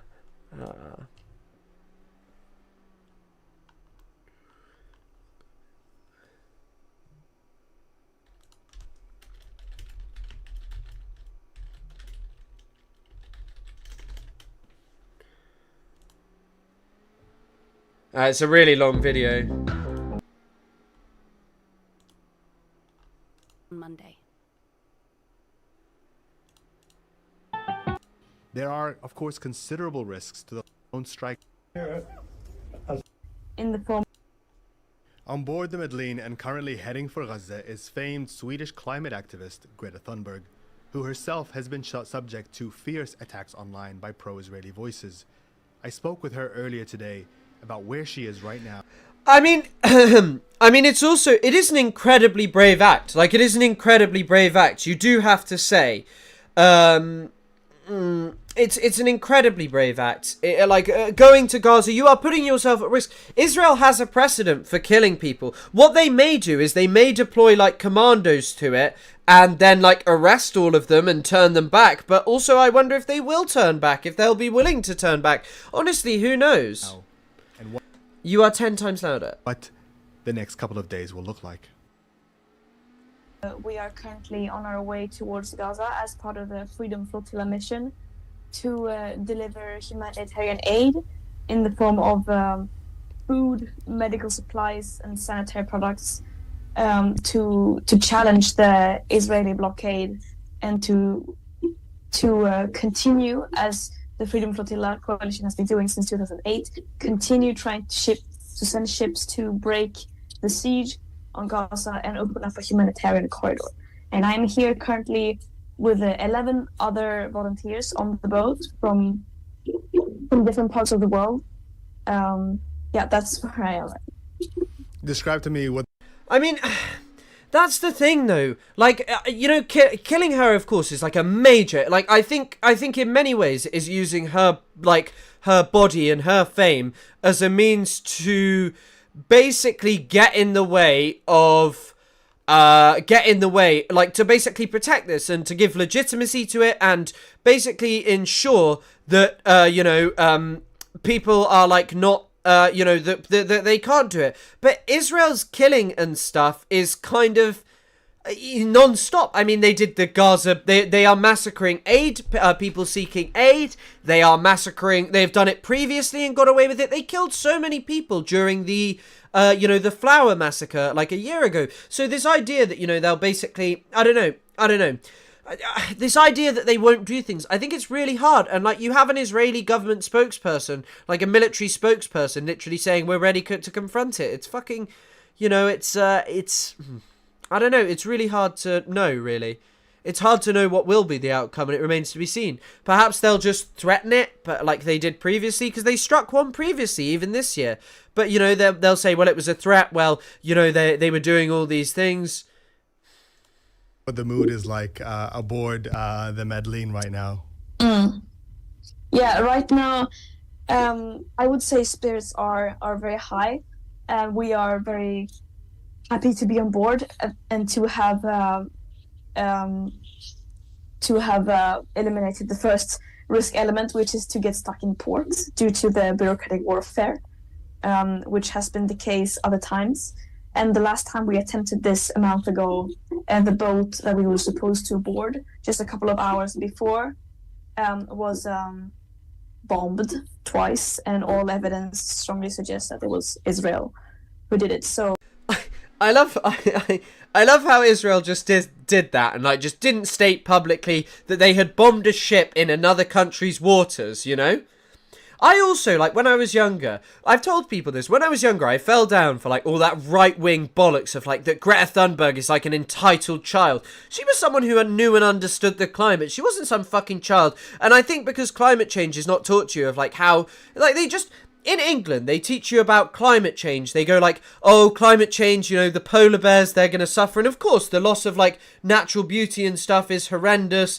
But, like, I don't fucking know. I think that there's a very important human element that we often ignore. And also, like, a very global, unequal thing. And also, like, thank you, Eliza. Got to go. I have a job interview I must prepare for. Good luck with preparing. And also, good job for saying that, you know. You could have seen yourself banned from the community. But yeah, of course. Greta is, like, a good person. Greta is a good, decent, moral human being. I also think it began with, like, all of these people, and, like, I kind of clung on to it for a while, that it was like, oh, comedy is saying anything that's funny. Comedy is saying, like, oh, comedy, but, and even, I'm not even sure that the punching down thing, like, if you punch down, that just makes it okay. I think there's more to I think there's more to making jokes, that if it just doesn't come from a position of, like, you know, if it just doesn't come from a position of wanting to, like, mock and harm other people, I think that's when a joke is good, you know, and I just don't think a lot of those people come from anything like that, you know. I don't think it's the case. I think most people have, yeah, good luck. You've got a big love in chat telling you good luck. We are very happy. What changed your stance? Learning about Palestine. When I first learnt about Palestine, I was perhaps still like... I remember when... Actually, you know what? I'd say like the most radicalizing thing was like the George Floyd thing. Because I knew about Palestine and I knew that Western imperialism was bad. And I knew that like... But I held this belief that like, oh, both the right and left are annoying. Neither of them care that much about Palestine. And then I kind of like saw George Floyd unfolding. And I saw people's dogshit opinions. And I started reading more about that. And I'd actually say one of the key books that changed my opinion is Neither Settler Nor Native. And also just reading more. I've got to be honest, like I held so many like beliefs within me that I just didn't quite, I don't know, that I would have probably said at something like that point, I'd be like, well, if you tear down a statue, it should be kept as like history rather than just torn down. And so it wasn't like just horrible bigotry, but yeah. I don't know, it was always like something like, oh sorry, my leg is itchy. But it was like once I basically started to engage with politics and become more radical in a sense, I'd say. But Neither Settler Nor Native. But I was, the funny thing is I was pretty fucking centrist with like pretty radical views on Palestine. Like I used to post in 2021 about like, you know, how much I hated Israel. And I used to debate with people on Facebook all the time about it. But I find it very hard to kind of, I guess I've never really thought about it, and I've often thought about making a video about, like, what the change was, but it was, like, Neither Settler Nor Native, but it was also, like, holding, like, really strong opinions about Palestine, and not everything else, and then the more I learnt about other things, the more they changed, you know? I'm ashamed to say I didn't know a single thing about Palestine before October the 7th. Quickly sat down and started learning. I mean, it doesn't matter if it was October the 7th was the changing point. You know, it's good that so many people have woken up. That's all we ever wanted. There's no late point to join, you know. I wasn't like a child when supporting this. But yeah, like, I think in many ways I'm glad not glad, I wish I could have always been like this and always so supportive and not just a piece of shit when I was younger. But I think I was bitter. I grew up around exclusively white people predominantly in like a very white area. I grew up around all boys. Well, I went to an all-boys school. I didn't just grow up around all boys. And this shaped my perception. It made me bitter. And obviously the content I consumed on the internet was like people making jokes, you know, people like Ben Shapiro give quick answers. He's brought to you by people like fucking PewDiePie and all these other people, all these memes that are like, yo, facts don't care about your feelings. Feminists are annoying, and I associated that with people I didn't like in my real life. And so I probably ended up clinging on to some of those beliefs and still caring about Palestine. And so I would say the key change is like reading more things that are more intersectional when I was like 18, like that kind of age. And also there are a couple of people who I lived with at uni. One of them was a Jewish guy, and we used to talk about Palestine a decent amount, but we didn't talk about it like exclusively. I mean, he was like he practiced he was like practicing Jewish. But he had like very pro-Palestine views. But we used to talk about like more general politics and stuff, and I'd say that that was quite like a radicalizing thing, I guess.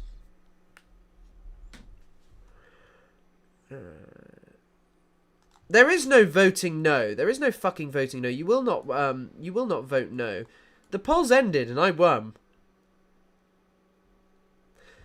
220 of you voted, 223 people voted that I had a lovely moustache, and none of you voted yet. No.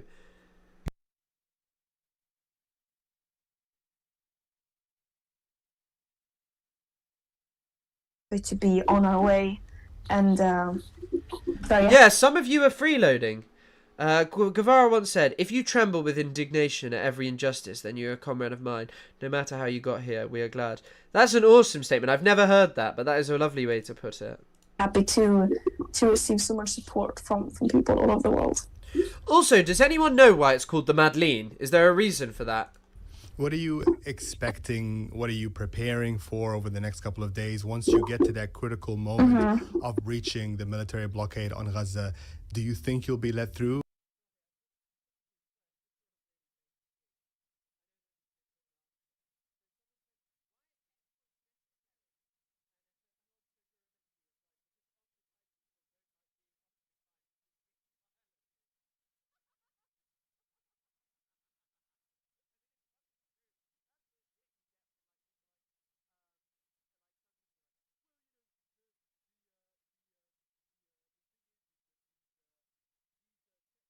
No! No! No!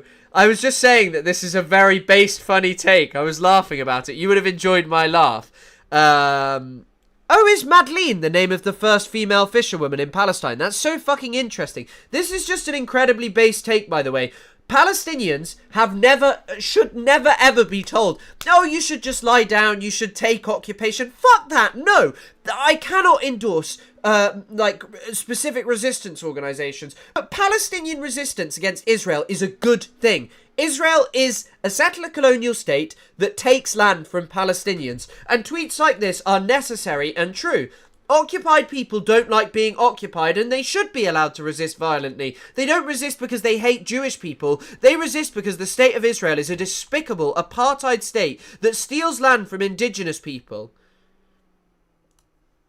And if not, are there preparations for what could happen? Yeah, we have done many risk assessments, trying to include all the possible risks that we judge to be possible. And of course, we are aiming to get to Gaza, but as many previous flotillas, there is of course a big risk of being stopped on the way there. But we are trying to get to Gaza and planning for that, but also preparing for other scenarios. Of course, we are peaceful activists and volunteers. We do not carry weapons, and we are sailing peacefully on international waters, which is our right. So we are not doing anything wrong. In the event that something does go wrong, in the event that there is some kind of interception, of course, all of your... He's a really nice guy, by the way. I was completely joking about that earlier. He's like a lovely guy. Lives are at risk. And there is a question of why have you chosen to do this, you and the 11 others that have joined? Zedcore, thank you so much. Is it okay to feel offended being part of the same species as others? I mean, I probably wouldn't put it that way. I mean, it's... but you know what? I think increasingly, I'm not going to judge people for, like, extreme... Like, you know, the way that they phrase things in relation to genocide.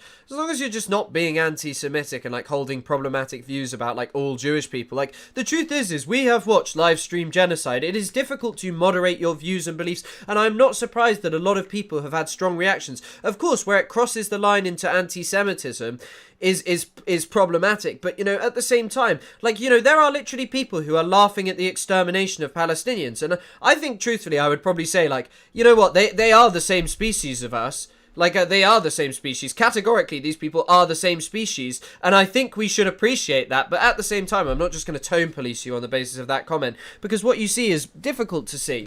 Like, I find it, you know, I know why people do it, because Israel is an incredibly racist society that teaches their kids incredibly problematic things, but when you see the same images that, like, we see and are like, oh my god, can you believe it, that there are, like, people being burnt?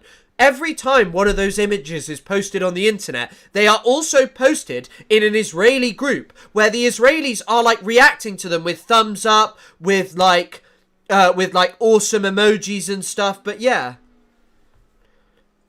I mean, I understand why people have, like, used strong words. Like, as I say, as long as people aren't being anti-Semitic, you know.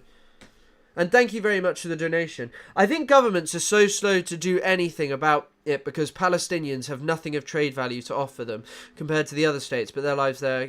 I mean, I suppose I think that there is a reality to what you're saying. I think there is a complete and I think there is a definite reality to what you say there. Their humanity are precious. Of course, Palestinian life and humanity is precious, but the truth is that for Israel, they are much more interested in I think that there is a lot of interest in what Israel can offer them in the Middle East. It is an unsinkable carrier of US military equipment if they are to ever attack Iran or anything. Turning around the dehumanization. Yeah, I think that that's also a point, Prevender. Prevender, I thought you were sending, like, heinous shit yesterday. I'd say that the sentiment is understandable. I would not say, because I also think that sometimes, and I do sometimes use the word evil to describe Israelis, but one thing I would say about using the word evil disconnects political movements from the actual political factor. Israel doesn't do things because it's, like, maniacally evil. Israel does things because it is a racist, settler colonial society which wishes to expel Palestinians. It bombs and blows up hospitals because it is doing genocide. It doesn't do it, like, randomly because it's bad and just wakes up and wants to do that. It does that to expel Palestinians, you know. No. Yesterday it wouldn't let your messages come in, Prevender, whenever you were commenting stuff. Like, whenever you were commenting stuff yesterday.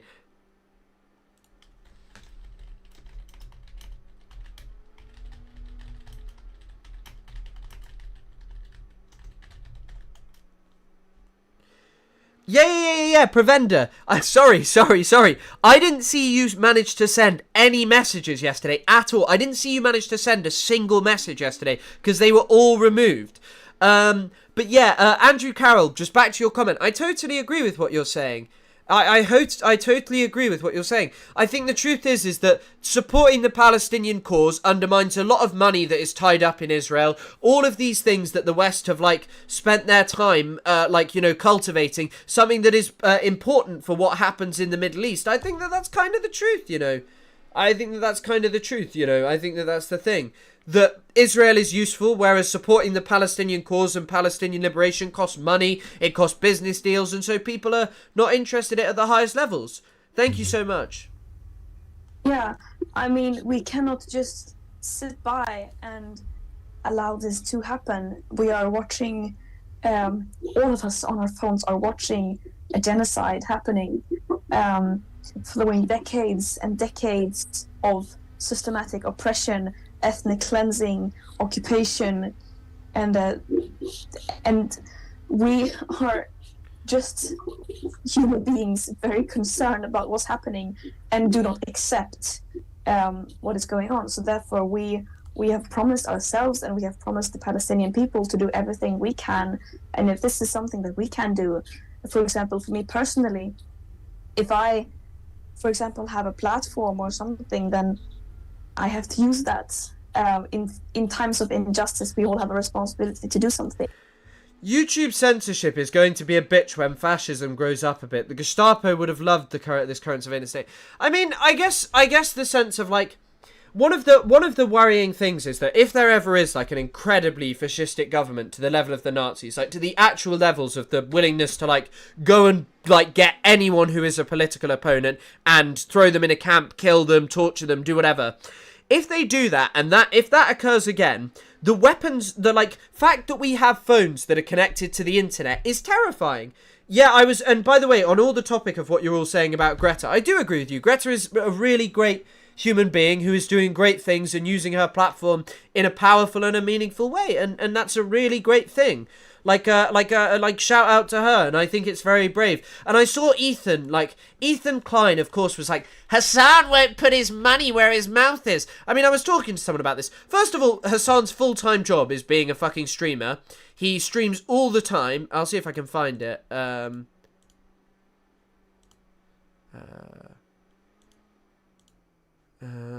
I can't actually find Ethan talking about this, but anyway, he was being a dickhead about it. But yeah, like, you know, there are people on this, and like, it doesn't have to be Hassan doing this. Hassan does great stuff, and he's probably publicizing about this. Ethan should probably, between, hold on.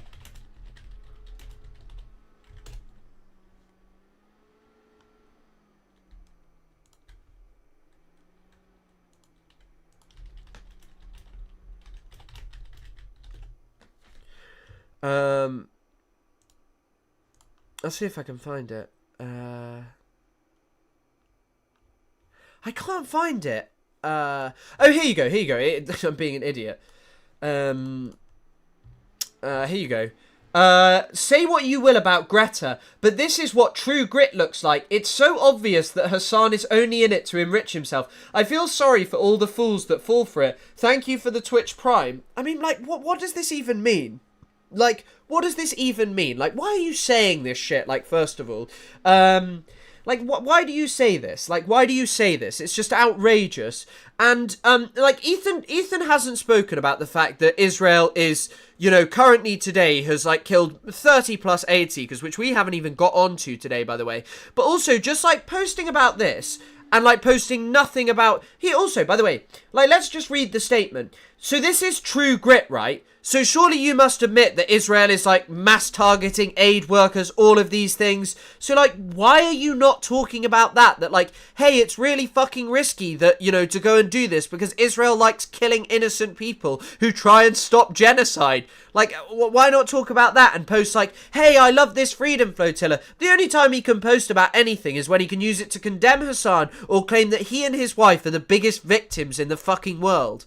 Like, that's literally what Ethan claims. And I don't like the whole stuff where people are like, oh, the victim card is up. Because, of course, like, Jewish people suffered, and I just don't think that's the best framing. Like, I frankly do not think that that is the best framing.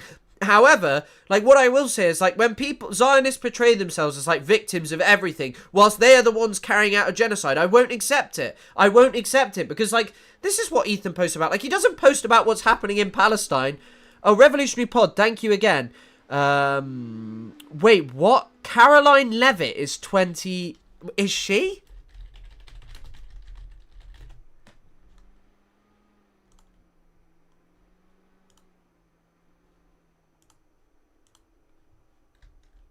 Holy shit, she doesn't look great.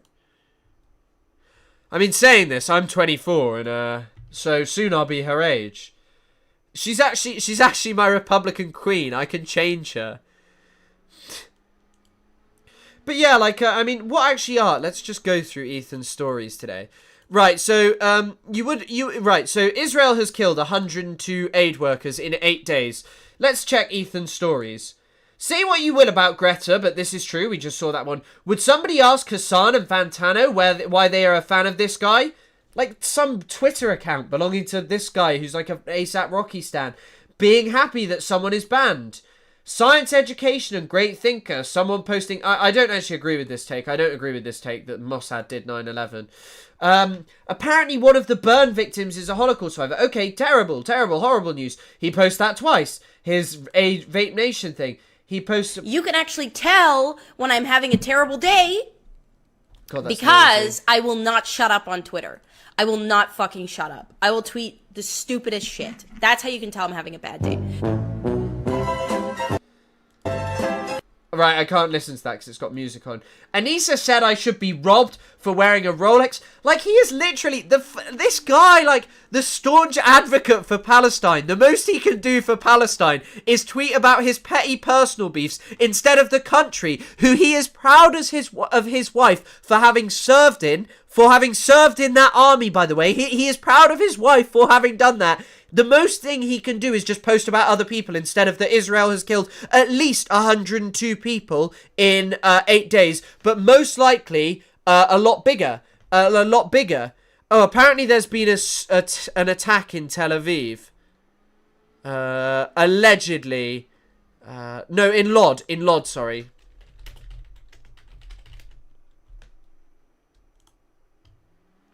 God, we gotta go on fucking Ynet News for this. So hold on, I need to check the fucking things they're publishing.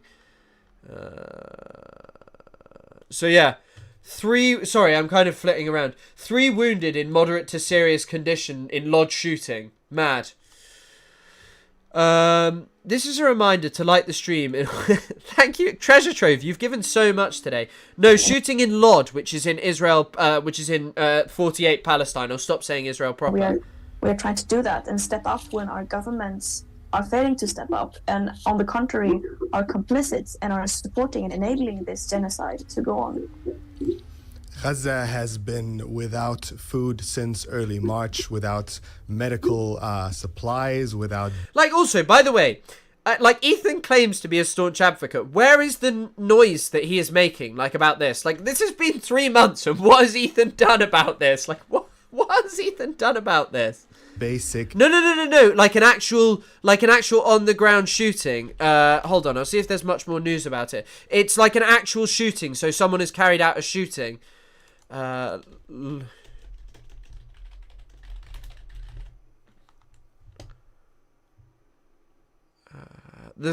not much information. It's just Mensch OS Int posting about it, and then that Ynet News. Shooting attack in Lod. The first comment is just someone's... I probably shouldn't show that, so I'll just stop showing it. But allegedly there's a shooting there that's according to Mensch and also Ynet News. I mean, even clean water. And we've seen this trickle that has begun now to come through under the supervision of the United States and Israel, but only just over the last couple of days, we've seen almost 100 people. Oh yeah, so Yemen are claiming that they've got a new missile, but I don't know. I'm not 100% sure. I don't know enough about missiles to really talk about that. Killed trying to reach that aid. Mm-hmm. You mentioned the international community, the governments that are complicit, as you said. Do you think the world has done enough? Oh! Here is some interesting news. Apparently, Hamas have just used a drone to drop a bomb on Israeli soldiers in Shujaya. So Shujaya is one of the places Israel is currently trying to wipe out, and apparently Hamas have used a drone to drop a bomb. So Hamas does have access to drones. But, so I don't know. The problem is to find out information about this, you have to go on Ynet, and even then you have to go on, Yedieth.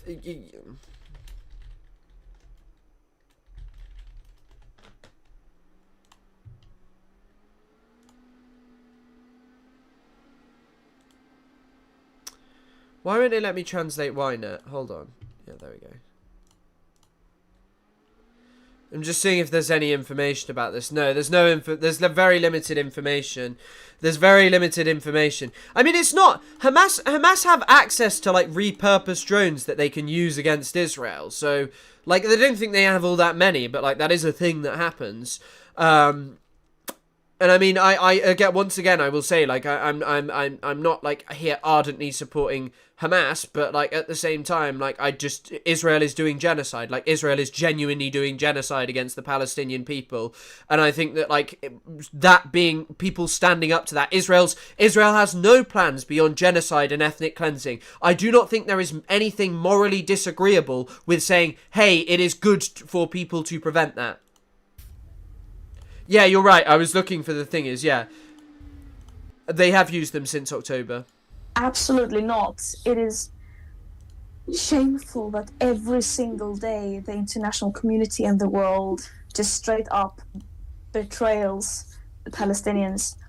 And as I said, not only are people sitting doing nothing, it's actually the opposite. Our governments, our institutions, our companies are supporting this genocide, whether it's military, financial, or socially. Are we supporting this genocide to go on? And that is absolutely unacceptable. It is our tax money.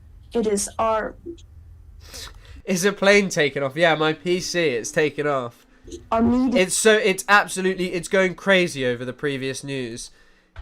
It's a Hamas PC, allegedly. Some people are saying that it is a Hamas PC. Yeah, who are continuing to dehumanize Palestinians and using that as a weapon and as a way of making this genocide possible, of course. And if we cannot be neutral in the face of a genocide, as long as we don't do everything we can to prevent a genocide. Yeah, I mean, sorry, my PC is going fucking crazy right now. Like, genuinely insane. Like, genuinely, my PC is going wild. I really hope that it calms down in a second. But, I mean, what Greta is doing is great. And, I mean, it is a really important thing. And I hope that this actually works. Like, I hope that this works. I hope that they get there. I hope that this really poses a difficult question for Israel. I mean, I think Israel would be willing to attack them, as I said. From happening, not only stopping it, but actually preventing it, then, yeah, that is just not a possibility if you have any human decency whatsoever left. You and the others on the Medellin have... It's also, just to go, I know I don't want to just constantly talk about Ethan, but, like, just to mention Ethan, he was like, Greta, whatever you think about Greta, it's like, hey man, it's not just true grit, this is an incredibly noble thing to be doing. Like, this is going and stopping a country from doing genocide, you know? Already gotten quite a lot of international attention, public media attention, and also garnered quite a lot of very negative responses. We heard just over the last 2 days, a U.S. lawmaker, Lindsey Graham, single you out specifically and, tweet, Yeah, I know we spoke about this the other day, but this tweet was mad. Like, this tweet was genuinely just insane. And there's another guy, hold on.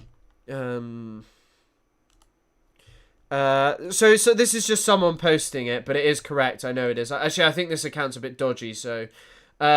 Lindsey Graham with threats on life of Greta Thunberg. Hope Greta and her friends can swim. It's an insane thing to say. Arsen Ostrovsky.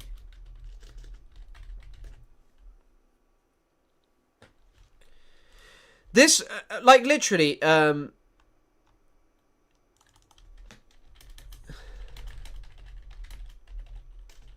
on, I'll see if I can find... Look at this. This is a human rights lawyer from Israel. What do you suppose would happen if there were an official BDS list that contained Ethan's name and his podcast? He'd probably spend his time playing clips of Hassan on Leftovers and going, Hassan didn't do BDS. Hassan didn't do BDS. But, like, read this comment. Oh look, the little jihadi Greta Thunberg is trying to get into Gaza to show solidarity with Hamas. It would be so sad if something were to happen to her flotilla. Like, this is a human rights lawyer for the state of Israel. Like, he's posting the Gaza Humanitarian Foundation about how much he loves the Gaza Humanitarian Foundation. Like, fuck me. Thank you, Greta. Now that, like, he's making weird AI images of Greta Thunberg. Like, what a fucking weirdo. Like, he's genuinely like a guy who says he's giving good human rights advice to people. Like, posting slop and, like, propaganda of, like, starved people who get a tiny bit of food and then give a thumbs up for a photograph. And he's like, shows you how much everyone loves this. You know? It's just mad that this is like who supports Israel. And this guy tweets all day. Like, I'm sorry, if you tweet all day, you are not like thinking about anything profound. You are just giving the world, like I tweet, but if you tweet all day, you are literally just giving the world the slop that comes out of your mind, like a stream of consciousness that no one in the fucking world needs to hear. No one needs to hear the world of slop. I mean, literally also, look at this one. Look at this one. From an account called Never Again. Greta Thunberg on a yacht wearing a keffiyeh and sipping a cocktail epitomizes the premises of the pro-Palestine is a lifestyle. The premise that pro-Palestine is a lifestyle accessory for wealthy progressives. So what is this? Like, you're making weird AI images of Greta Thunberg. By the way, in this, she looks like a waxwork of a Neanderthal. Like, AI is dog shit. Neanderthal.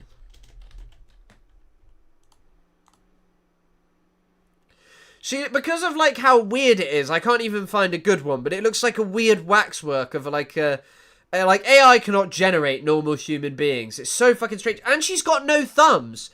But this is just like, what is this? Like, what is this? She's got no thumbs. It's so weird. It's so weird. Like, this is the kind of thing that Zionists consume. This is an account called Never Again, and it's like, look at its other tweets. UNRWA is complicit in terror. The children of October the 7th. Gaza reported. Ahmed al-Gha. Arsenal is also affiliated with Canadian. Is he? I didn't know that. What a fucking idiot. Thank you, robotic person. I mean, yeah, this is just like... I would like to send my message to the people in the back over there who are yelling Intifada, Intifada. Do you know that you are supporters of terrorism? Wow, Luai Ahmed, he's going to say something really profound here. Let me guess the Zionist slop. You are supporters of terrorism. I've experienced it. My mum's from Yemen. We actually know what it's like in the Middle East. It'll be one of these things. Do you know that Intifada means the bombing of buses with innocent No, it doesn't. and people? How dare you scream Intifada in Norway, a country that is based on equality and peace and...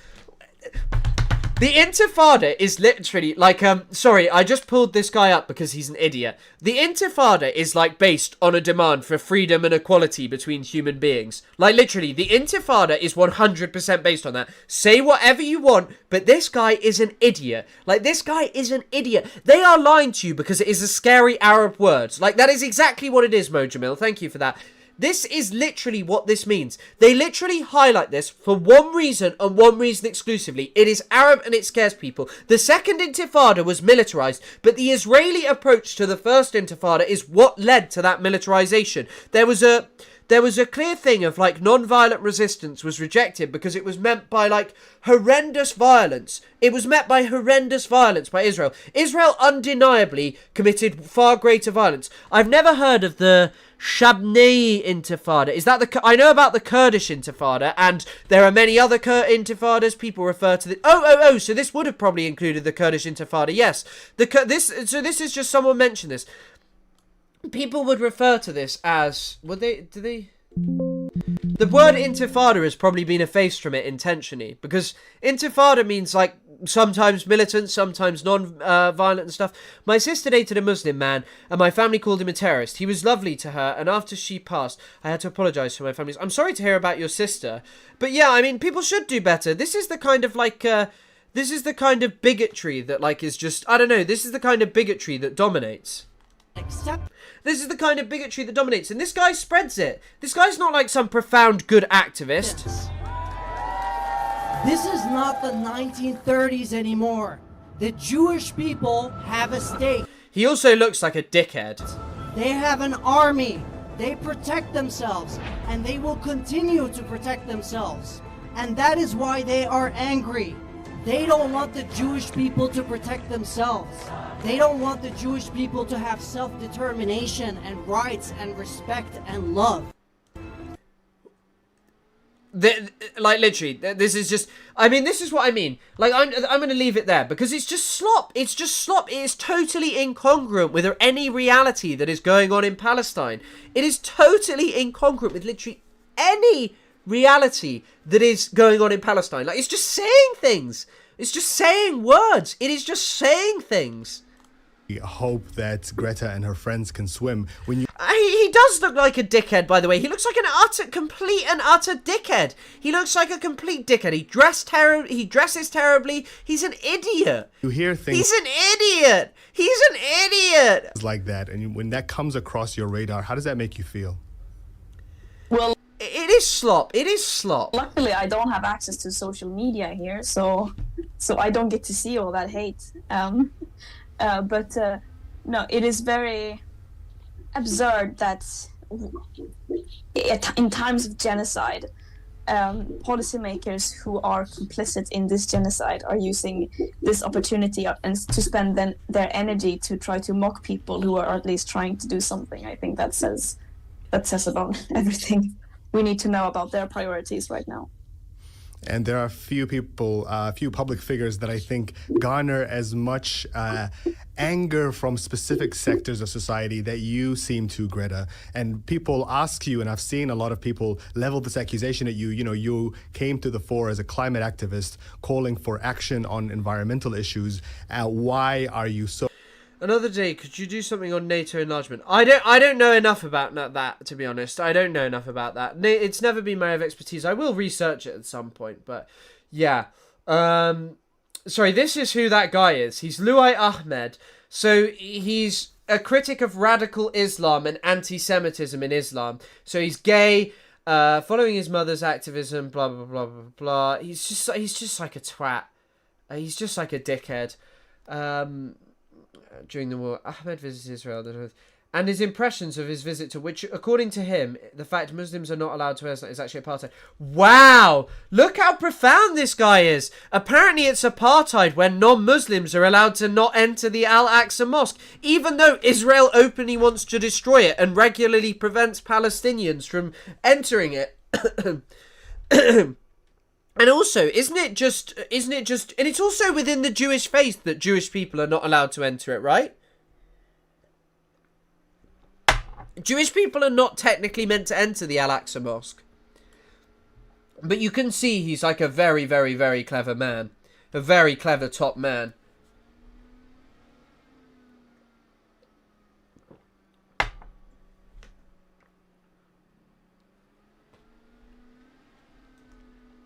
Let me see if I can just find something about him.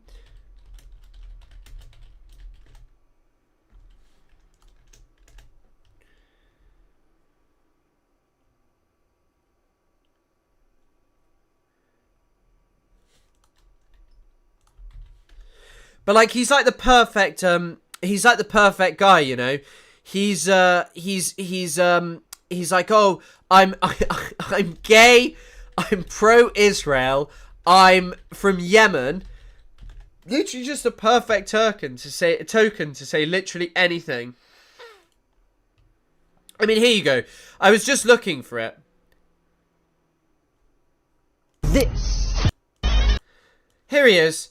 The Middle East needs to learn from the UAE. Today the UAE prioritizes coexistence over prosperity. The UAE literally sponsors genocide. It sponsored genocide at this point.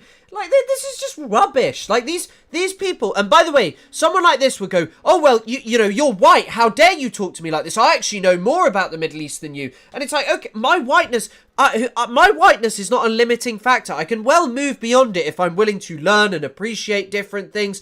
But, like, this guy, like, this is just the kind of shit he posts. Today, the UAE prioritizes peace and coexistence. Like, what? Like, it literally sponsors genocide in Sudan. It's so ridiculous that you have, like, people whose entire lives revolve around doing pro-Israel propaganda, and they claim that they're, like, good, that they're moral. And, like, by the way, someone like Ethan would be like, well, he's great. Like, you know, he's an Arab, you know. He's from Yemen. He was taught to hate the Jewish people. Oh, you know, he's actually a really nice guy. And it's just like, what the fuck do you mean? That's just not true, is it? He is literally... just someone who doesn't know anything but got the bag in to be like, I'm gay and I love Israel.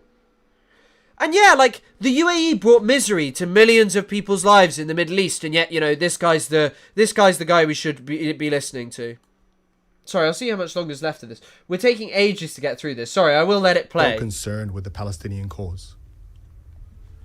Well, shouldn't the question be, why should we not be concerned? Why should we not be absolutely outraged and heartbroken every single time we think about it? I don't understand how we cannot be. And it's so weird to me that people are separating caring about the environment and the climate to caring about humans. Like, I care about the environment and the climate because I care. I swear Middle Eastern... Of course, that's literally the point. The appeal to authority is based on the fact of, hey, I am from the Middle East, and that's it. Like, I am from the Middle East, and therefore my opinion is more valid than other people's. This is what I talked about in my Alikula Bomb video. That's, I think, is probably the video I'm most proud of. It's a good video, like, talking about who and what she is and what she does. And thank you again, Coffee Lover. Thank you all for all your incredibly kind support this stream. About human and planetary well-being. Those are the same thing in my... Also, wasn't there, there's some leader of a South American, fuck, I've forgotten which one it was. There's some South American leader that said basically that we are being prepared for just like mass extermination. Happens in Gaza.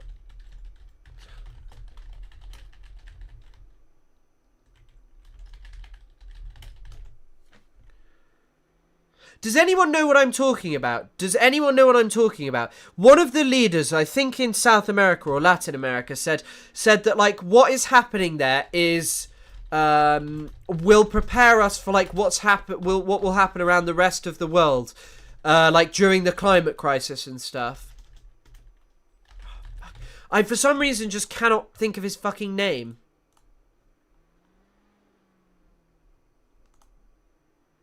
Gustavo Petro, that's it. It's Petro. Thank you. It's definitely Petro. Gustavo Petro.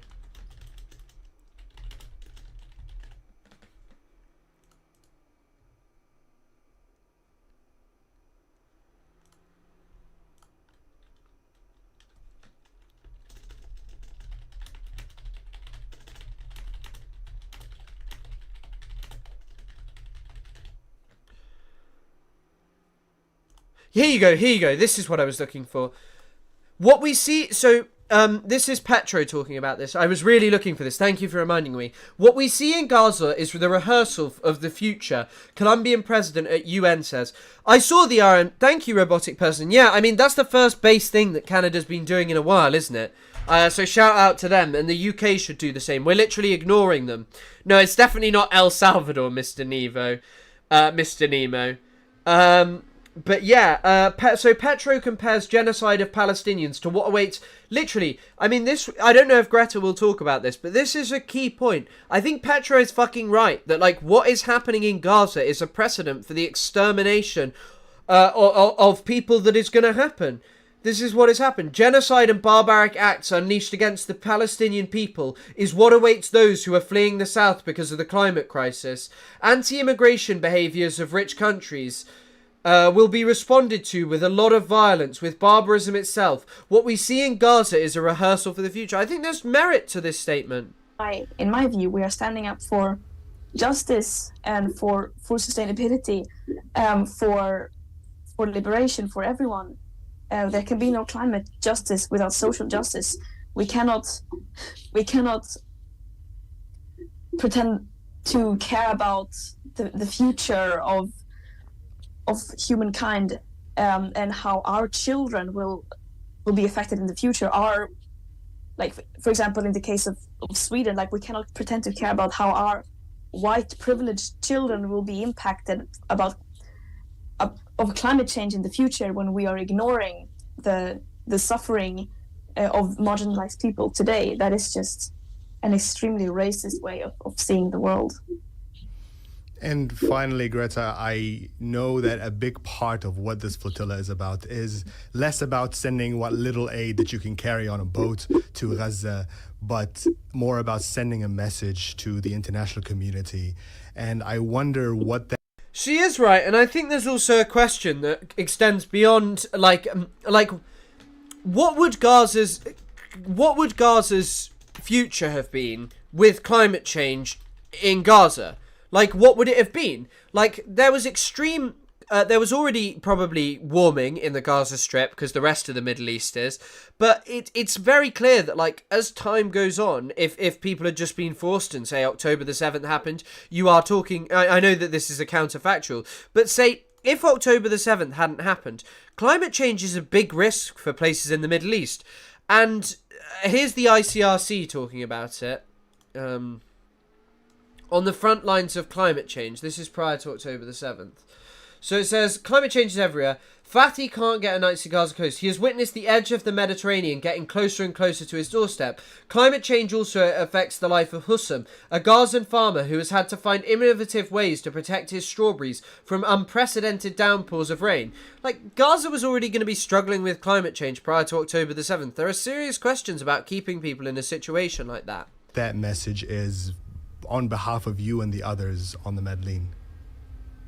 Yeah, that message is that everyone has a responsibility to act. When our governments are failing us at international institutions, international law, then it falls on us to step up and be the adults in the room. And no matter how the odds are against us, we have to keep trying to do everything we can, everything we have at hand. Because sitting and doing nothing cannot be an option. There is too much at stake. Greta And that Thunberg. we all need to join and support the Palestinian struggle for justice. And I know that there's going to be people in Gaza that have read about your journey and will be waiting for you on the shores of Gaza in the next couple of days. What's your message to them? My message to them is so much that they are the real heroes of today, that the courage they have to just simply defend themselves and be able to exist every single day in this genocide is something that no one else will ever be able to understand. And that also on behalf of the international community, the so-called Western world, I am so sorry that we have betrayed you by not supporting you enough. Greta Thunberg, we really appreciate your time, and Godspeed. We'll be keeping a very close eye on your journey, and we hope you make it successfully and safely.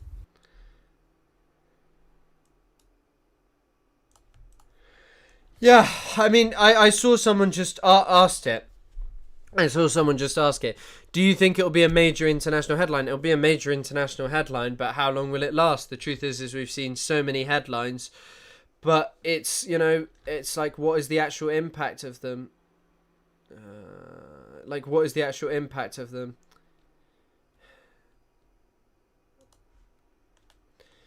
It's like, will we see change? Will we see people being held to account? It's hard to know. It's hard to know. It's very hard to know what will be. It's like impossible to know, and I can't predict the future,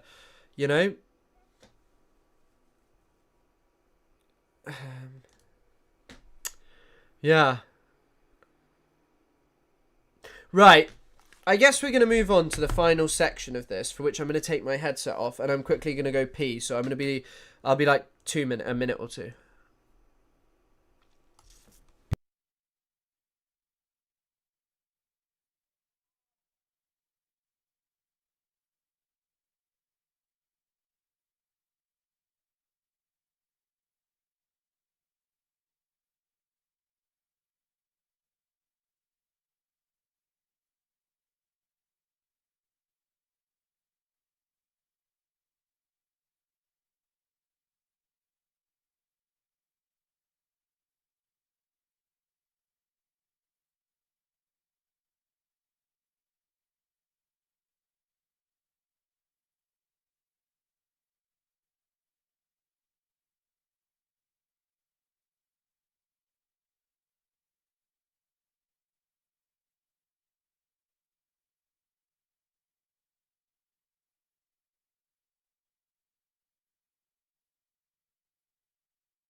Well, that's probably one of the better drop-offs that we've had.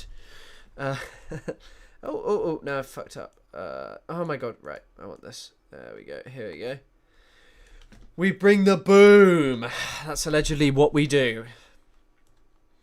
Right, now, this last segment isn't going to be that long, but we're going to be talking about an idiot. Someone who I would describe as an idiot. An idiot! An idiot! The guy's an idiot. I'm not muted, Doe Rider. Right, let me just start recording.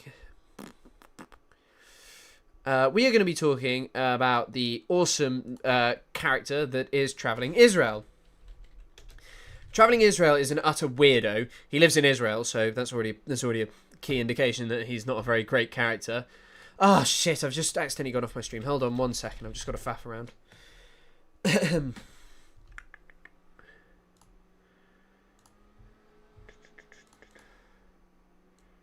So that's already right. Peeing all my coffee away in tea super chat donors. Yeah, I'm wasting it. I'm wasting all the money you've given me. Thank you so much. But yeah.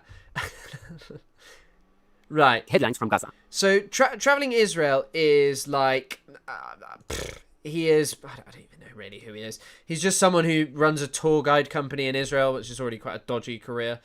I did wash my hands, please behave. Yeah, here we go. Right.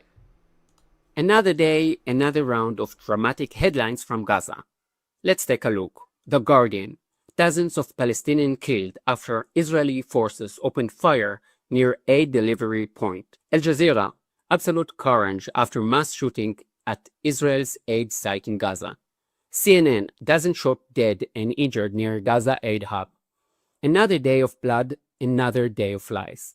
Another day when the media completely fails to do its job. Let's set the record straight. Israel did not kill dozens of Gazans near an aid center. So, who did? Hamas.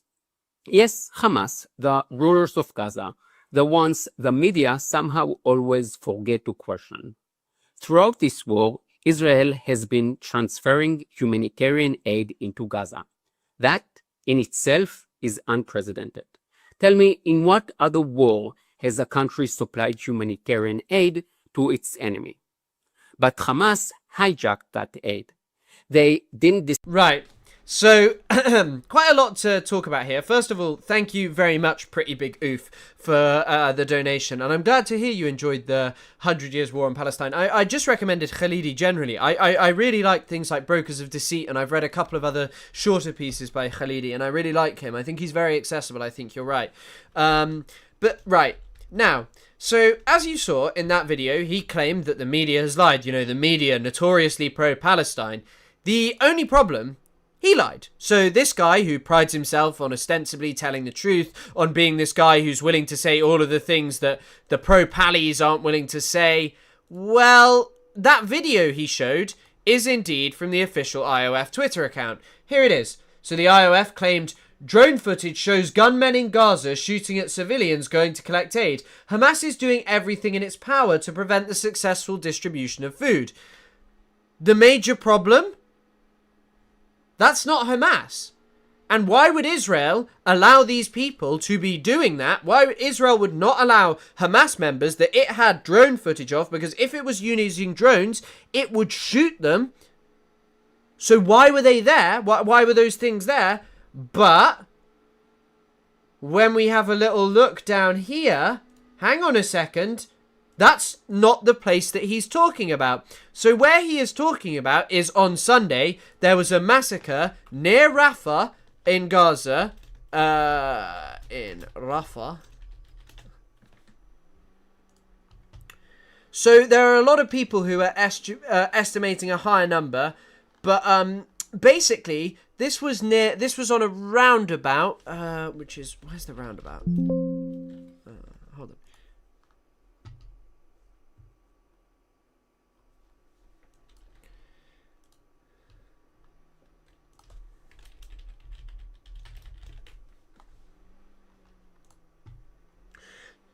So, this is the place that he's talking about. Aid massacre forces kill 75 Palestinians at US-run aid distribution center. Now, this is a higher estimate than you probably will have seen, but this comes from Mondo Vice quoting the Gaza Ministry of Health.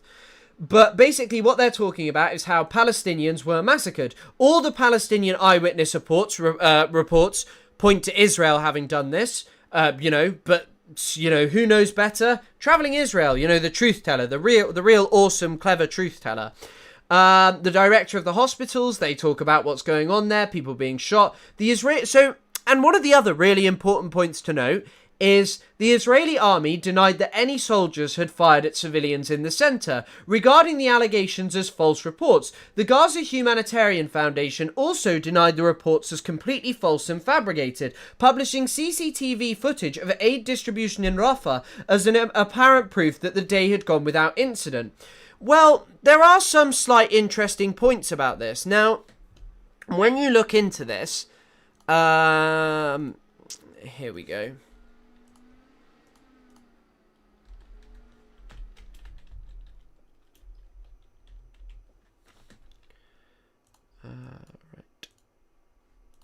Here you go, here's BBC's video. We're piecing together what exactly happened. Now, we know that there are allegations of killings of Palestinians on the route to the distribution site this morning, and these are similar to the allegations that we saw from early Sunday morning as well. Now, witnesses described Israeli fire on Palestinians who were on their way to try and access aid at this one distribution site in southern Gaza.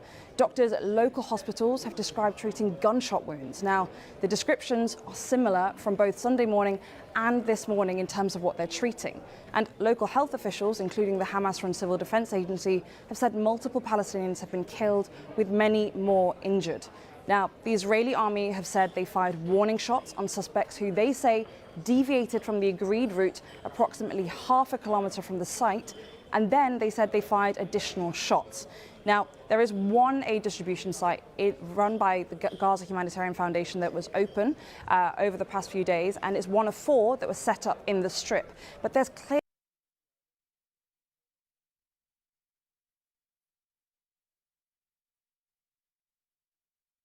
You have been... We can see people...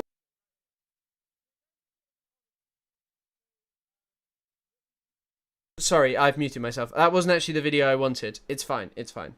Hold on. A series of videos that the Gaza Humanitarian Foundation has shared with us. Now, this is CCTV footage from one of their aid distribution sites near Rafah in southern Gaza, and we verified where this is. This is in their distribution site, and what we can see is people running away from what appears to be. We don't know what we can hear because we can't actually hear any. So the organization that collaborates with Israel. By the way, this organization was quite possibly founded by Israel. Quite possibly was indeed founded by... Well, no, actually, you know what? I don't think there's actually any ambiguity. This organization was founded by Israel. We watched the video of the Israeli ambassador saying this. The organization that is founded by Israel makes the claim that everything went smoothly. They released CCTV footage, but you can literally see the warning shot being fired here. Like, what? Appears to be, we don't know what we can hear. We can see people, this is in their distribution site, and what we can see is people running away from what appears to be, we don't know what we can hear because we can't actually hear any audio on this, but at one particular point you can see what is tracer fire. So that is gunfire, those are rounds of gunfire, and which are particularly illuminated as we see them as well. And elsewhere, we've also seen videos. So there was another shooting in Khan Yunis, in the Netzarim corridor. But you would get the opinion from this guy that the international media had lied. So what's going on? So apparently they released CCTV footage which shows that there are literally people being shot at. So what? Are they saying that Hamas were able to get so close to the this distribution hub, meant to be secured by the IOF, by the way, that they were able to shoot people right next to it? Like, what's the story here? Israel either has no control in Gaza, or what's this guy saying? So we then see And also, by the way, we've literally seen this aid organization collapse on its first day, and yet this guy is now telling us that actually Hamas killed all these people, even though we literally have like proof that the video he's using can very easily be pointed to as false. And this is, by the way, how Israeli propaganda operates. Make no mistake, it starts off with an IOF account that posts something that doesn't directly quote it. Then you have Israel's Ministry of Foreign Affairs spokesman saying Hamas shoots at civilians in Gaza to prevent them from reaching aid distribution points. And then here you go. Abu Location confirms the video Israel is circulating isn't from Rafah. It shows a flower sales point in Khan Yunis where a local armed family known for organised aid theft was reselling flowers stolen from raided trucks. People who couldn't pay were shot or beaten. The Rafah distribution site where Israeli forces killed dozens of civilians seeking food looks nothing like the area shown in the video. The real site has been razed and is barren. I mean, you can even work that out, by the way, from the two videos that we just saw. These are different times of the day. Why would Israel post this? But, you know, traveling Israel, hang on a second, you know, you say that the media all lies for you. Hang on a second. It doesn't really add up with your story, does it? Distribute it to their own people. Why? Because they want to claim there is a famine. That narrative serves them. So Israel, together with the United States... Literally. Like, you have to... Like, I really want you to realise, like, how mentally deranged someone like this is. And I will make a longer video about him, because he has... I'm going to put this up as a video. But he has some other video where he's like, 1 million people cannot prove me wrong. And it's just, like, bullshit. So, I mean, like, this is the truth about starvation in Gaza. This is the truth about it. I mean, I posted a more succinct thing in my video. I posted like a more succinct thing in my previous video of like a breakdown of... hold on, I'll get it up.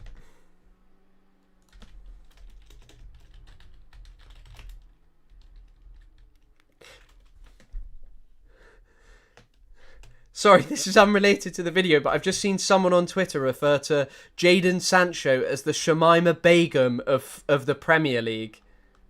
Here you go. Sorry, that's completely off topic and it will make chat laugh, but... here you go. Right, catastrophe. So this is what Financial Times is predicting. I actually have to turn in my new report. See you next stream. Yeah, thank you so much. Thank you so much. Thank you. Are you still thinking about doing a video? Yeah, I will do it, but these videos are also more long term. But right, here we go. All of Gaza's population is experiencing food intensity. So this is like fucking the Financial Times, who source it from the IPC. Like, it's not just like Hamas is saying this. It's deranged. It is deranged. Like, you literally say that this is a Hamas narrative. You say that this is a Hamas narrative. He says Hamas steal the aid, which, by the way, cannot be proved. I would challenge this guy to provide any proof that does not come from the Israeli government, from Kogat, from all of these things to prove it. You could read the words. Alex Naval is like a world-leading famine expert, you know? And also, by the way, there are so many articles, I'll put them here in the video, I'll just display them and you can go through them, which talk about how this organization was always going to fail. International aid organizations won't go near it. It is not surprising that it has devolved into people being shot because 1, it doesn't have the capacity, 2, aid is politicized, and 3, Israel is just willing to kill people, you know? Like, it's just, Israel is willing to kill innocent people and then lie about it. I mean, we had the flower massacre.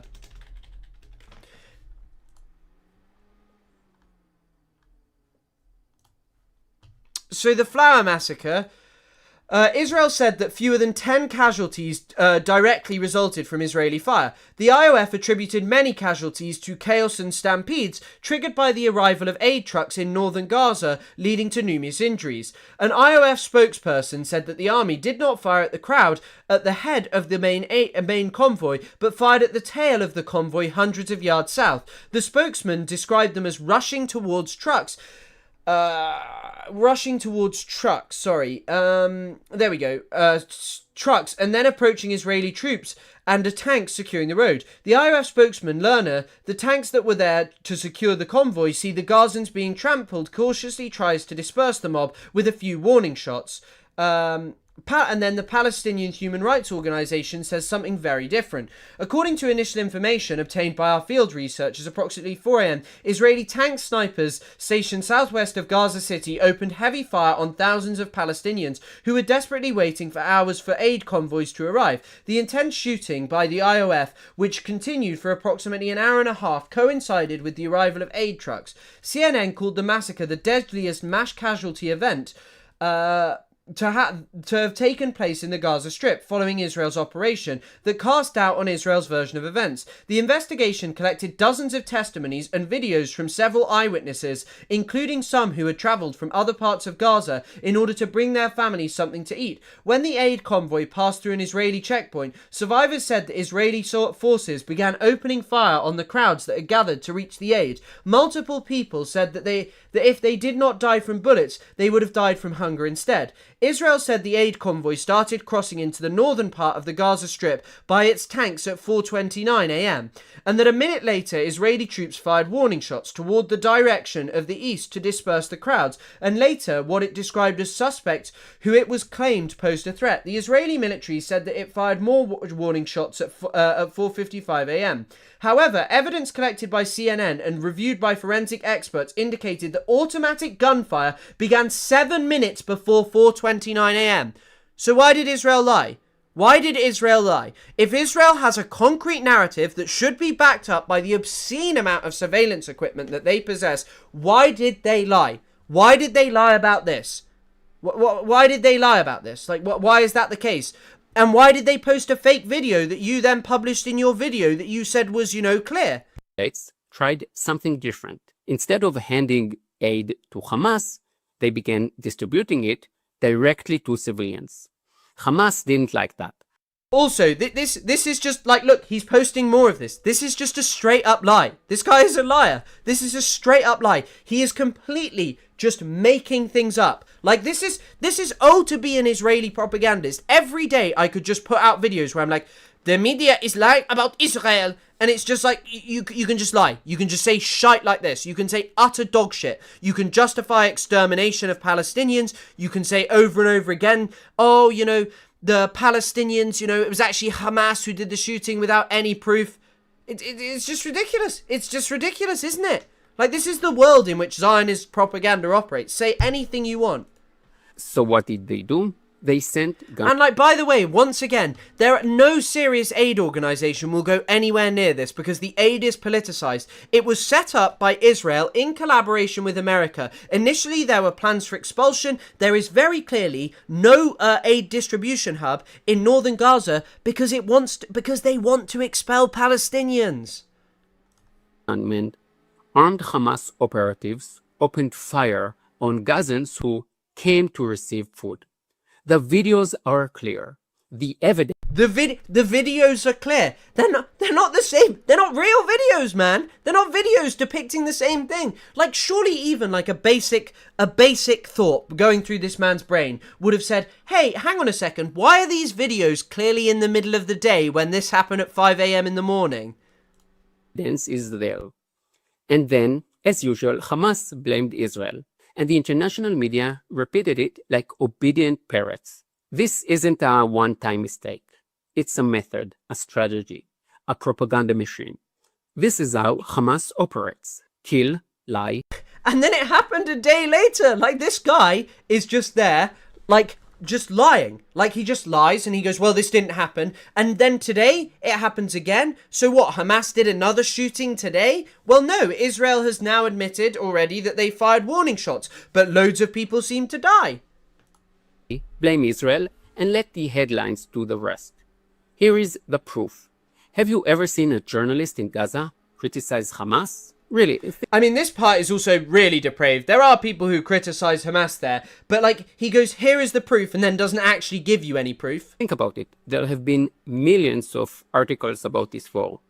But how many have come from Gaza-based reporters challenging Hamas? And I mean, also, even the argument then would be, hang on, the Israeli government is authoritarian.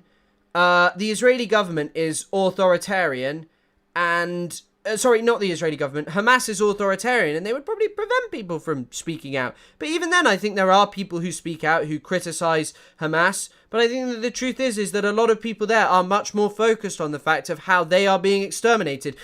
Choosing Bissan. What, is Bissan meant to go on Al Jazeera every day and go, oh, Hamas, they killed all my family. No, because Hamas didn't kill all her family. Israel killed all her family, you know? Hamas. Zero. None. Have you ever seen a Gazan-based journalist interview a Hamas official and ask tough questions? Of course not. Well, if they dare to interview or go near a Hamas like leader, they'll probably be decried by Israel as being members of Hamas. I mean, who was the journalist that Israel killed recently?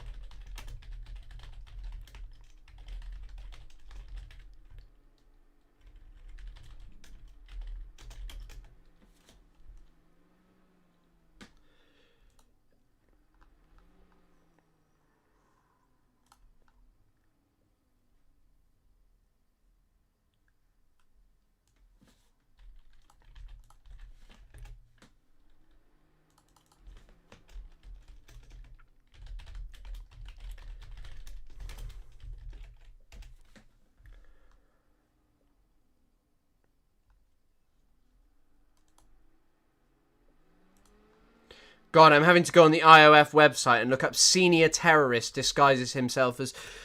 I'm just trying to find this. I can't remember his name. Do any of you remember the journalist who was killed recently? Like, one of the things that was used to prove that he was Hamas. I mean, I'll probably just display the photo and I'll say his name there. But one of the things that was used to prove that he was Hamas, that there was a photo of him with Sinwar. Reporters you see covering Gaza aren't really journalists. They are mouthpieces for Hamas. Like, this guy is literally just justifying the extermination of Palestinian journalists. Like, this is literally what this guy is doing. That is all this guy is doing. He is just saying all Palestinian journalists are Hamas so they can be killed. Every Gaza report sounds the same. Let me put on my serious face and read you exactly what Hamas wants me to say. Don't believe me? Prove me wrong. Drop a link. He also always does this. How do I prove you wrong? Because, what do you mean, prove you wrong? Like, what? You could literally just pull up a plethora of articles that are not the same, that talk about different things in Gaza. It's just like saying they're the same thing. Hassan Asleh. It's Hassan Asleh, thank you. I think it's Hassan Asleh, thank you. Link in the comments to one investigative report by a Gaza journalist that criticizes Hamas. Just one. For foreign journalists, But by the way, the guy who led the Great March of Return is not pro-Hamas or like militant resistance. Like, this is just literally justifying killing journalists. Like, as I say, this guy is just the IOF on YouTube. He's just a guy who lives in Israel and is so brainwashed, he just publishes exactly what Israel wants. And by the way, if he watches this video, which I think he will because he's quite easy to provoke, if you are watching this, I will debate you about anything you are... No, actually, you know what? I will debate you as to whether there is a genocide going on in Gaza. That is what I will debate you on. I will debate you specifically on that thing. This is easy. They don't need to investigate, don't need to verify. They just get their dramatic headlines. Israel killed dozens near 8 So, you know, he's saying, in the fingernail of any of these journalists that this man is talking about, they have so much more worth than this guy, because he goes, they get their figures, they say whatever, they make things up, oh, they lie, Hamas journalists, they lie, Hamas babies, Hamas journalists. He just lies. But where did he get his where did he get his video from? Where did he get his the video of, you know, the Hamas terrorists shooting at people? Where did he get that video from? He got it uncritically from the IOF without checking it. Every single Israeli... I think you actually have a lot more truth in this. If you look at the broader pro-Palestinian movement, you find like a lot of different opinions, like deep, rich thought and all of these things. Whereas in the case of this man, this literally sounds like it could have come from any of the millions of IOF propagandists. Center. How convenient. And it is not the first time. Just 2 weeks ago, we saw the same playbook. The headlines screamed, Israel bombed the European hospital in Gaza. The narrative, evil Jews killing helpless Arabs again. Do you notice how he needs to bend it to go from Israel bombs the European headline? Nowhere published evil Jews killing helpless Arabs again, did they? But hold on. Hold on.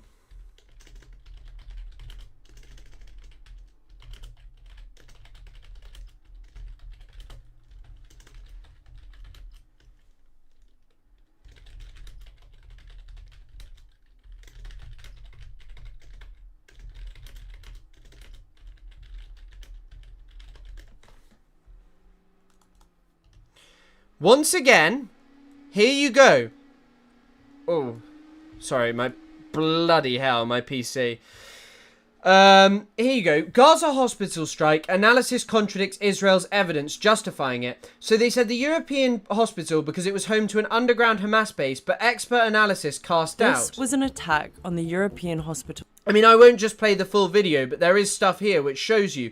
Because one of the key things is that Israel publishes here that this is underground terrorist infrastructure. The only problem, this is not the European hospital, and this is much more likely water. The footage is of the Jenin Secondary School for boys. It is not of Hamas infrastructure, and yet, you know, this guy uncritically parrots the IOF narrative. So I assume you are just, you know, even if you're making videos in a civilian capacity, you are an IOF propagandist. So you are a legitimate target as you justify the extermination of Palestinians, even though, I don't know if you've ever picked up a weapon. You probably have picked up a weapon. But anyway, you are a legitimate target in your own opinion. You think that you are worthy of getting killed in an airstrike because that's what you think about Palestinians. And so the opinion should be reflected back onto yourself because you say these things that come straight from the Israeli government. You say these things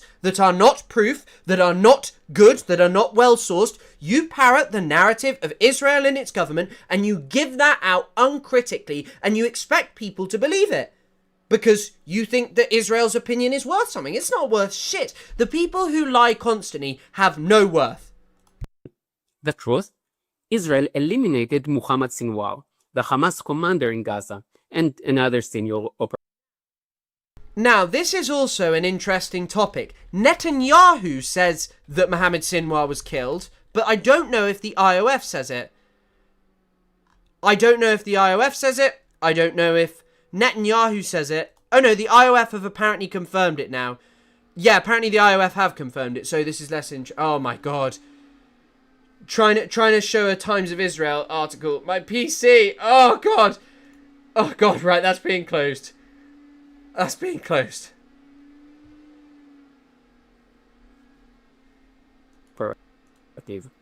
They were hiding in tunnels beneath that hospital, using it as a base. Did you see even one Gaza reporter say that Hamas uses hospitals as military command centers? Well, have I seen any significant information from Israel saying this? No, I have not seen any significant information coming out from Israel proving this. And the burden of proof is on Israel, by the way. They are the ones doing genocide, and yet they are the ones who cannot really prove it, you know? So also, by the way, this would mean that Mohammed Sinwar was killed allegedly within a radius of over 500 meters from the Gaza hospital. Israeli warplanes dropped dozens of bombs, with strikes extending up to 500 meters in some directions and about 300 meters in others. I actually think, by the way, that this was much more about wiping out the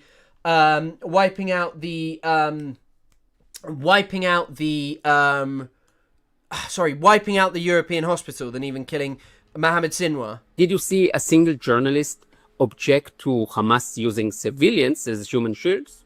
Of course not. Did you see a single Israeli journalist who, rejected Israel's mass use of human shields? One of the ones who's on their news constantly? No, I mean, I saw a few articles about it, but I never saw an Israeli politician talk about that. I never saw you talk about that. Like was yesterday. Today, a free Palestinian terrorist, Muhammad Suleiman, threw a Molotov cocktail at demonstrators calling for the release of the Israeli hostages in Colorado. 6 people were injured, including an 80-year-old woman who is now in critical condition. Have you noticed the bring the hostages back people don't shoot or stab free Palestine people? Have you noticed? They don't shoot! They don't shoot! Hamas do this! Hamas shoot! Hamas! This guy is such a little horrible individual. He does also really look like Rango. Like, honestly, tell me that there's a difference between Rango, I was about to say, it's a Johnny Depp film, probably shouldn't show that, but, you know, this guy's probably fitting to be played by Johnny Depp. Here's Johnny, tell me that these are not the same guy. Tell me that that is not the same guy. If this was the guy speaking and telling you, Hamas is bad, Hamas tell lies, Hamas journalists, Hamas baby. It's just, he looks like fucking Rango. Like, I'm sorry, bro. I'm sorry, bro. I'm sorry to say it, you are cooked. Bro is cooked. But also, sorry, just this argument is utterly ridiculous.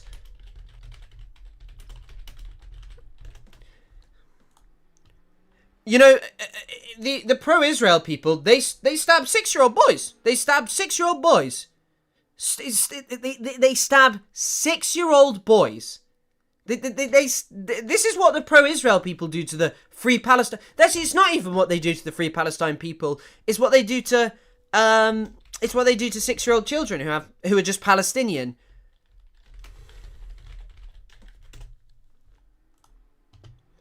They shoot students. They shoot 3 innocent students because they speak Arabic and wear kufias.